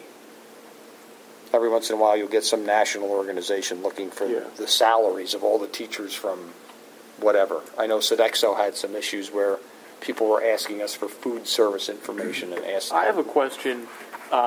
Under what's that? Record classification, I see public and exempt, but then when you get down here, it says under medical records, confidential. What's the difference between exempt and confidential? I guess confidential means it's. I have no idea what the difference between exempt and confidential is. And then contains exempt information. Exempt means, and this is my interpretation, I believe exempt means there's under no circumstances would anybody have to release this. Confidential, if you notice there, it says by court order you could get your hands on that information. Okay. Let's look at something that is an example of exempt to try to clarify that. Did you? I'm just looking. Well, no, I want to find something to try to. Building blueprints. Building blueprints. What page is that on? 5 of 8. All right, thank you. They're probably exempt, probably because of safety. They wouldn't want somebody like a terrorist group to get a hold of your building plan. So under no circumstances would you ever have to produce your building blueprints. Now, just because it says exempt in here, does that mean... That doesn't mean we can't, right? Like, let's say we had a desire for whatever reason to release our blueprints to somebody. We could, even though it's exempt, it doesn't mean we're held... Technically speaking, I think you're probably right. Okay. But someone could technically, if something would happen, then you could wind up putting the district in a libelous position by saying, hey, you didn't have to do that. Why'd you get those out? Yeah, I just know. I don't know if that applies. Well, here, to let me, anything else on here. page 5 of 8, employee evaluations. Under no circumstances do you have to make employee evaluations available for public consumption. But can we, is the question. I would say there you're going to know. I would say they're exempt. That's a good question to ask Mr. Subers. So I guess that's what I'm wondering. If it's exempt, does that mean... If it's exempt from the right to know law, that doesn't mean... It pretty much means it's not a public record. It's a private proprietary... Right, internally as a board, based on need, you could see certain... It doesn't mean you as a board. This means public. Exempt from the public. All right. Because that's what it says. If you look at the words, it says these records are exempt from public access. Public access by law. So then, to answer your question, that means in that exempt category, you probably can't release those things. Okay. And we can get clarification on that. All right, and then... You notice there really aren't many in that category. Well, there are a good deal, I see. I mean, it seems to be pretty varied just going through here. Right. And then there's confidential as well. Like on page 5 of 8, it says here, evaluations of employees are exempt. Then below it says leave records, FMLA, they're confidential. Is there a definition page above here? It says what difference between confidential? Beginning of page 2. Yeah, here. Confidential. These records are also exempt from the public access, but specifically designated as confidential or privileged by law regulate. Okay, so confidential is exempt. Leaves FMLA are exempt by HIPAA. Okay. For So it's pretty medical much exempt with more reasons than just, okay. I would suggest, again, Mr. Subers is reviewing this when he's here. I mean, whatever questions you might have. This is pretty heavy stuff. Yeah. This is a lot. But I think it's going to provide the district the protection that it needs under records, and the administration gives us the guidelines that we need to be able to handle.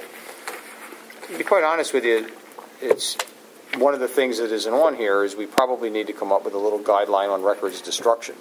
That's not even in here. Right. We didn't even get to that point yet. That's in that I other just one. read it. About burning. Yes, yes. But I think the policy actually calls for a process. You can put a guideline together for the actual process of records destruction. How you dispose of it. Right. Well, I know. We don't have that on paper yet, per se. Okay, because he has to take all his records to the burn center, and Yeah. then the burn center has to certify a certified center that takes this Right. stuff. When I was special ed director, there have been for years very, very rigid regulations for the destruction of special education records. And I remember at the time I had to inform parents affirmatively, send them a letter and say, I'm going to expunge these IEPs. Do you want them? And a couple people called me. Right. They said, no, wait a minute. I want to. So you have to be very careful with this stuff. The last one, the litigation hold, speaks for itself. If at any point we enter into a litigious situation, there are certain records that you would normally, if they are on a schedule to be removed, expunged, whatever word you want to use, a litigation hold stops that process. And you notice it's very, very explicit. It says the district solicitor will inform the district of a litigation hold and certain things have to be. So I would imagine Mr. Subers would explain that in a little bit more detail for us as well. Mr. Hawes, I've invited you here. You said you wanted to get into some specifics. Yeah. One of the issues that has come up is the email records. Do you want to give any intro to that? Yeah, well, I mean, you can talk about it. So previously when I met with the board, I think it was April or March or April time period, we talked about email retention. I think there's still, and there was then, some confusion over where email falls into the record category. And by default, email is not considered a record. Is, I think, our understanding. We talked to Supers the other day, a couple days ago. So by default, email is not is not a record. And we currently have written into our policy 800 that we'll keep email or retain email for 2 years. We did make some exceptions to that during our conversion process, so I think there's maybe 8 people or so that we have a 7-year schedule for, and we were talking about changing that back to 2 years across the board. Is that? Well, the only concern I think the people that were most concerned about that were 2 groups: our facilities department and our business department, and our curriculum and personnel and all that kind of stuff. So I guess that's still an issue that's outstanding with this, and we should probably get Mr. Suber's advice on that as well. So there was that issue, and then there was also Anything that has to do with records, I'm going to defer to the solicitor. I'm not an expert in this area, so I'll make sure that these are guidelines. They're not locking us into anything above and beyond what we need to do. So we need to, just so you're clear and understanding, when we did the conversion, now that we're through that, we probably need to regroup and figure out how we're going to move forward. actually implement or adjust the policy or schedule accordingly. Now, if a record is scheduled, like let's say our record retention schedule says that we're going to retain emails related to a specific child, special education for 4 years. If a kid's in a special ed program and an email was sent, that will stay on file for 4 years. No, the way that it works is it's currently the way that it works. And you might even see this, I'm not sure if it's available on the email and web access, but your emails will tell you that it will expire.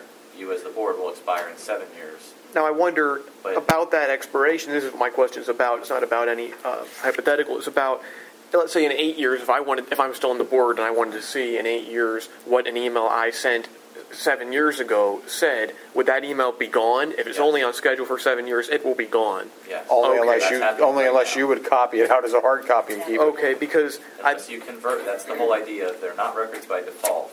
If someone, I won't say who, because I don't know who would make that decision, probably our solicitor, would say that we need to do a litigation hold, well then we would have to figure out an alternative and then extend that so that we keep things beyond the 7 years.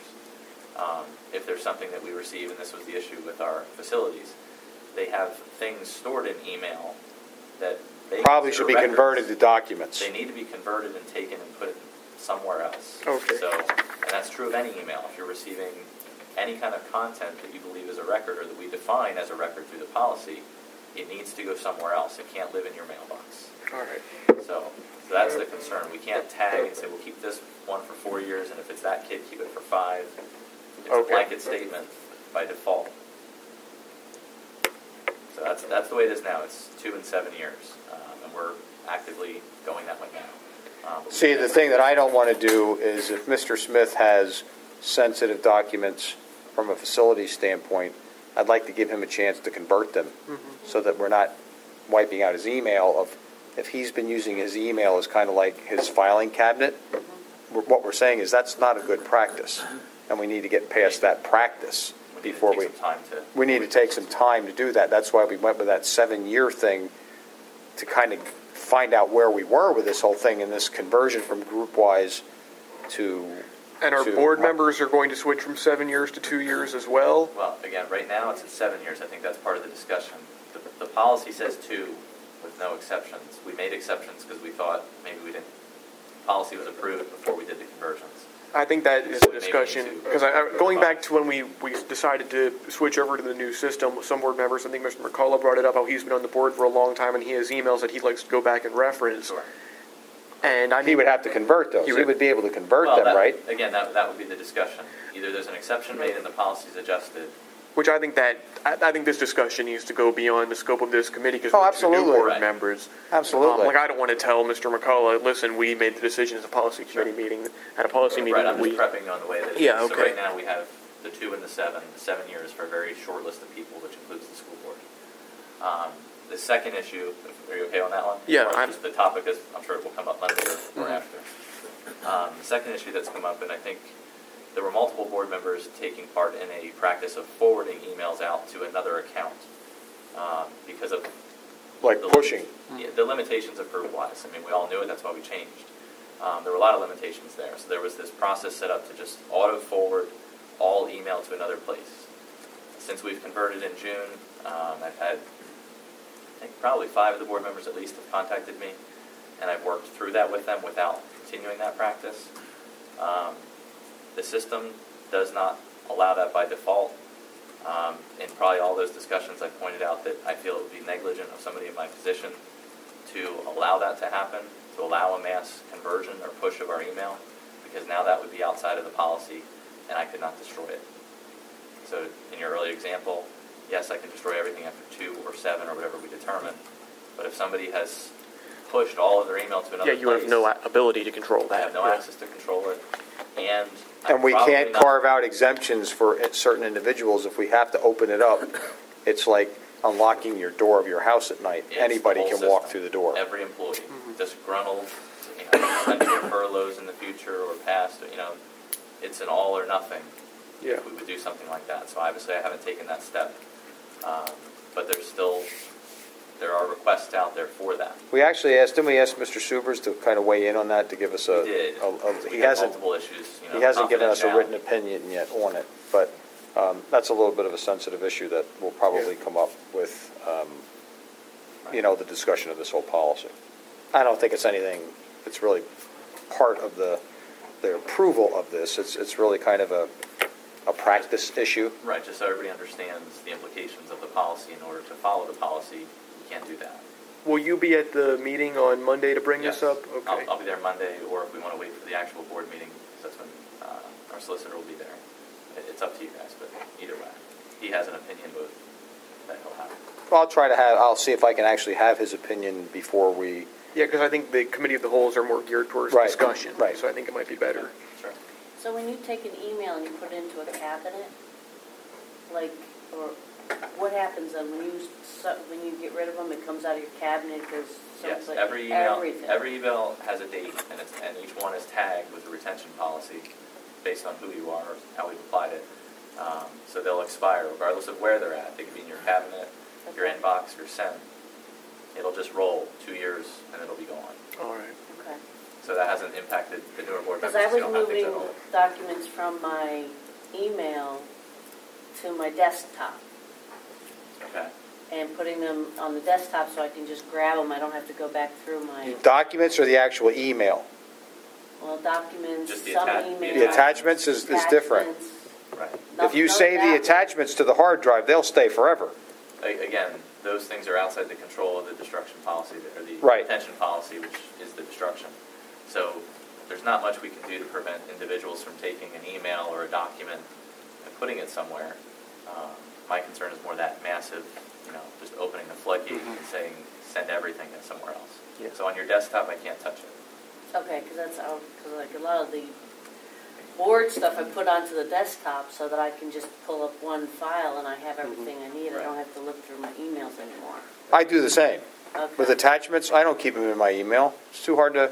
Yeah, it's too hard to find It's them. too hard to deal with. So, They don't open. They open too slow or whatever. I put them like most of my documents are either Excel or Word.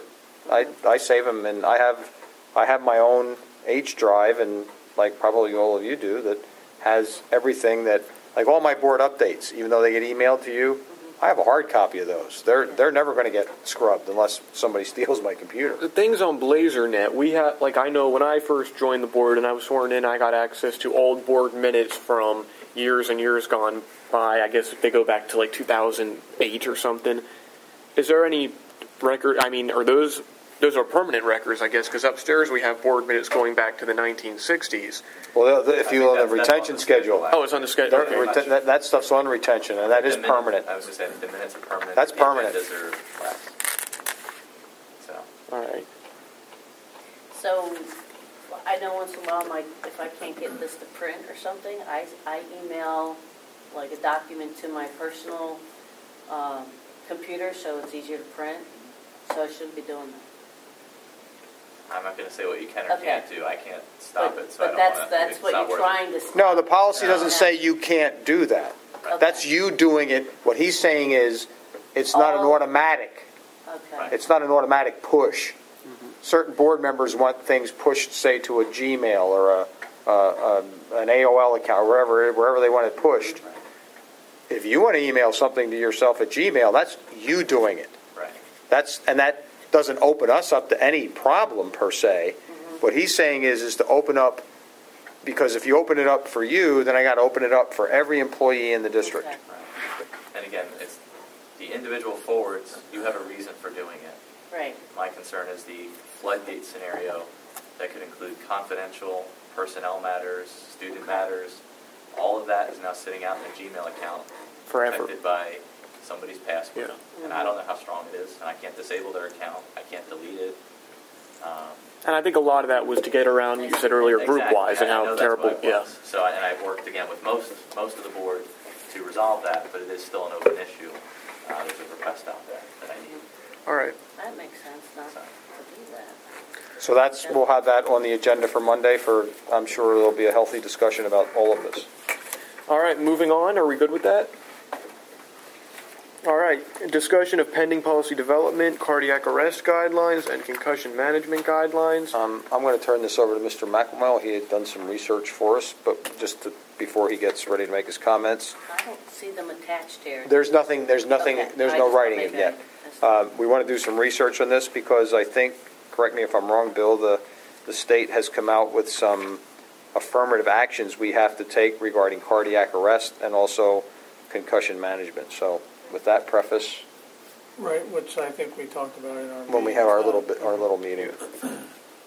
So our athletic director has already taken care of the concussion and the cardiac arrest in regards to all the coaches being by Bob Hartzell informed about it, and in the future all coaches will be trained on it each year. But it talks about guidelines. I don't know if you have to have a policy. Some school districts that I could only find a couple that had a concussion management policy. There are none yet on the cardiac arrest at all, but there are at least informing coaches of what to look for, which has been gone over by the fall with all the fall coaches. The cardiac arrest, and again, I know you were doing more of the leg work on this than I was, but the cardiac arrest situation just came out this summer, so no one has policy. But we were told specifically a letter had to go out, right? Yeah, and we put it on the website. We've athletic already website. complied with that because the PDE said you need to do this. what we're looking at going forward is the potential of putting something a little bit more detailed. But we just wanted to let you know that if you hear something about this, we're already compliant without a policy. And in terms of the concussion management, I think it would be in our best interest to probably develop, at minimum, a guideline, maybe even a policy that tells how we're going to handle that. We don't really need it yet because we're covered, but I think it would be good for, again, as all policies, it's good to have as a historical record of what we expect. Now, there was something brought up at the previous meeting about a heat policy. Did you bring that up, Mrs. Hamill? Or was that... Because I heard that in some districts, if, like, let's say that the turf can get very hot during the summer, and some districts have a policy that you cannot use the turf at certain intervals, or I forget who brought it up, but a committee member brought it up. It might have been Mr. Basil or Mr. Sermonero. They monitor that on the college level. I don't know if they monitor that on a high school level where there's actual equipment that can tell you what the moisture level is to the heat, and then the coach or the athletic trainer will tell the coach how they should be dressed that day, how much fluids they should be intaking. I mean, there's a whole process for that I know that they do that at a college level, but I don't know about our athletic trainer here. I would have to check with Mr. Hartzell on that too, if he follows any guidelines on that. All right. Because there's a whole bunch of information about how to track. Yeah, I have never heard anything coming out of PIAA with that, or how they... That's just an unknown. So that's like Mr. McEnroe said, we'd have to do a little bit more legwork on that. All right. Other issues? Well, I had brought up the other issue earlier with the 006 policy. Which we kind of just talked about then. But I don't know if there's anything else we have. I think we're kind of exhausted. Yeah. I guess something I'd like to bring up, I spoke... Oh, that part, that's correct. We do have that. About this, because now we are treating all volunteers as staff members, and we expect them to live up to the same expectations we do our professional staff and our classified staff. I thought it was a good idea, and I think the other committee members did too, that we give them a set of guidelines to operate on, and we let them know that these are the terms that we expect them to comply with when they sign up to be a volunteer. And when they sign up to be a volunteer, they're also signing up to become a member of the staff, because a volunteer is a staff person. So I think it's a good idea to have a handbook dedicated for volunteers that lets them know that they're not permitted to do this, they're permitted to do this, or not permitted to do this. So I took the liberty of going through the professional handbook, and I indicated things which I think would be good to include in a volunteer handbook. Well, we do have a volunteer handbook, don't we? Just for unpaid, just for like classroom volunteers. So this would be for extracurricular volunteers. Any volunteer who's approved by the board. Be careful, because I'm sure there's a whole set of PIAA kind of things that coaches, if you're a volunteer coach, and none of that's in this. So okay. Before you would give it a blanket, this is a volunteer handbook or whatever, you would have to expand that to look at all the hats you're going to include in this. Okay.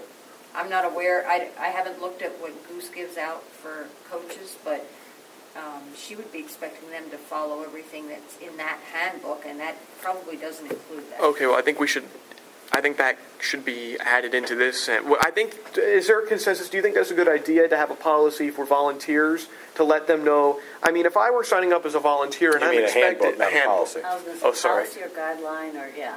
If I was signing up to be a volunteer with the school district and I was told, we expect you to follow every rule and regulation that our paid employees do, I'd like to know what those are. Well, what about... We say that they have to follow all the policies and guidelines. You're not putting them all in there. All what? Policies and guidelines? Well, yeah, that's true, but I mean... playing devil's advocate. Yeah, I understand. But from what I understand, the handbook that's given out to employees is kind of a condensed version of the policies and makes it readable. It's a highlight. It's a user-friendly document. And I think that would be... If it's helpful for our paid employees, I'm sure it would be helpful for our volunteers, too. What about looking at this a little bit differently? You already have a volunteer handbook. Well, it's an overview of, it's about 4 pages, and it just pretty much says they're expected to... Could we keep that handbook and add a chapter just for, like, subcategorize what you're volunteering for? Do you know what I mean? Like, you'd have You can do a, anything you want. no, but I understand what you're saying. But I'm trying to make this user-friendly for us in terms of creating one as well. Now, for the handbook that the volunteers get, they sign off, I have read and agreed to everything in this handbook. As long as it says in there that they're expected to comply with all the standards set forth in our policies for, I want it to be clear, and I want them to know that they're expected to behave themselves and hold themselves in the same regard and hold themselves up to the same standards as our paid employees are. Like, that's my goal. I want them to know that they're expected to comply with those rules and they're expected to follow those expectations. Because they're staff. Yes, because they're staff. Right. I want them to know that they are staff. Which is what I read to you that we put into that policy.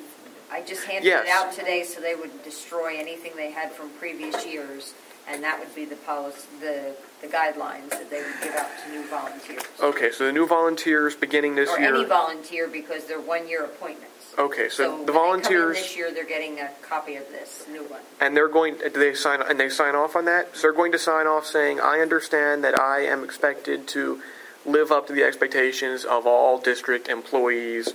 Well, it says anything included in the volunteer handbook or the guidelines for volunteers, which is attached. And that's where it says a staff member is, all volunteers are considered staff members and regarded as such in district policy. Okay. But I don't see volunteer coaches. Now, a volunteer coach, I just want to get my terminology right. A volunteer coach is a coach who is a volunteer who helps a head coach. Because when I hear volunteer, I think a volunteer coach could be a head coach who is not getting paid. I look at volunteer as an unpaid position. See, I'll tell you everybody who is a volunteer that is approved annually that comes to the district office and goes through the Raptor system. Right, that's the child, that's the criminal check. The guidelines. The person who's gone to the FBI clearance and the child abuse clearance, blah, blah, blah, comes through the board differently because they can be alone with kids, different than these people that are paying $4.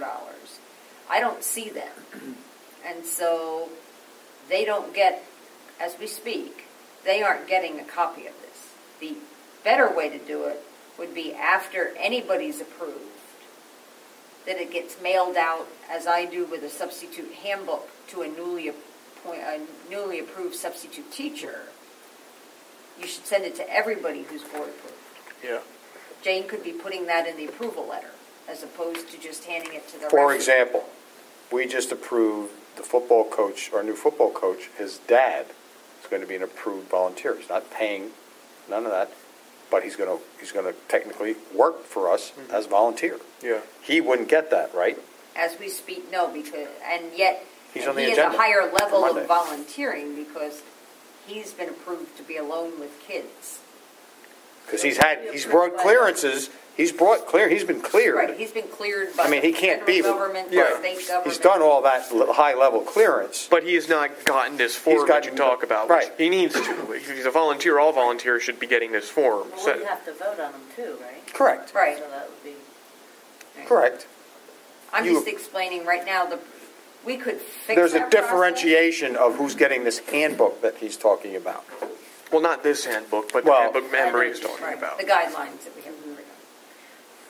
So we could fix that process so that no matter who's coming down to us prior to board approval, we could, just like we have them sign for their, somebody for Social Security, whatever it is, if they come for a badge, whatever it might be, this is just something they have to sign in addition to showing us clearances.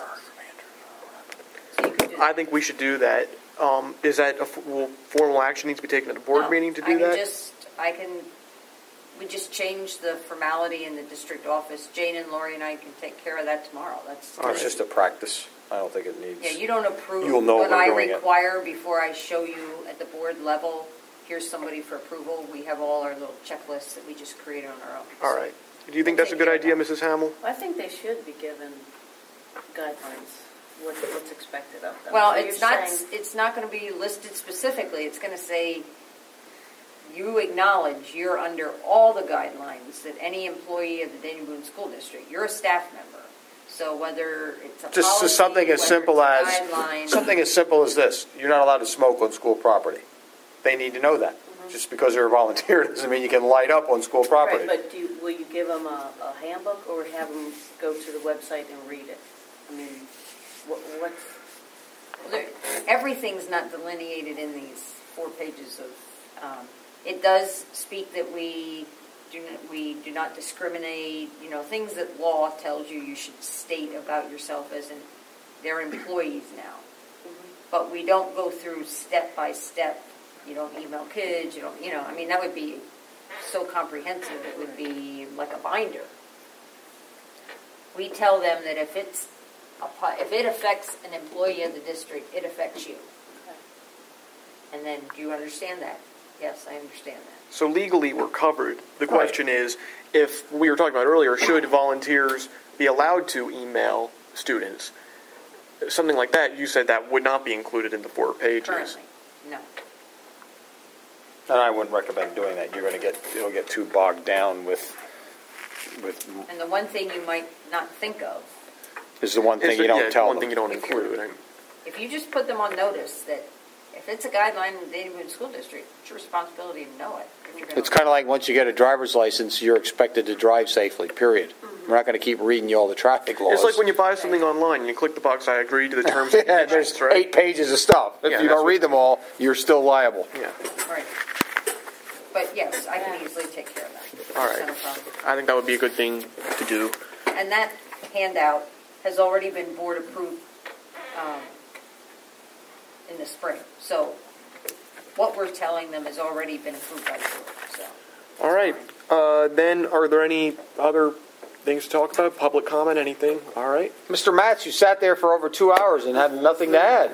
Well, thank you for coming. We always have fun at these meetings. All right. They are tedious at yes. times, but that's the nature of policy. Yes, it is. All right. Well, thank you, everybody, for coming, and meeting adjourned. 9:10. Thank you all.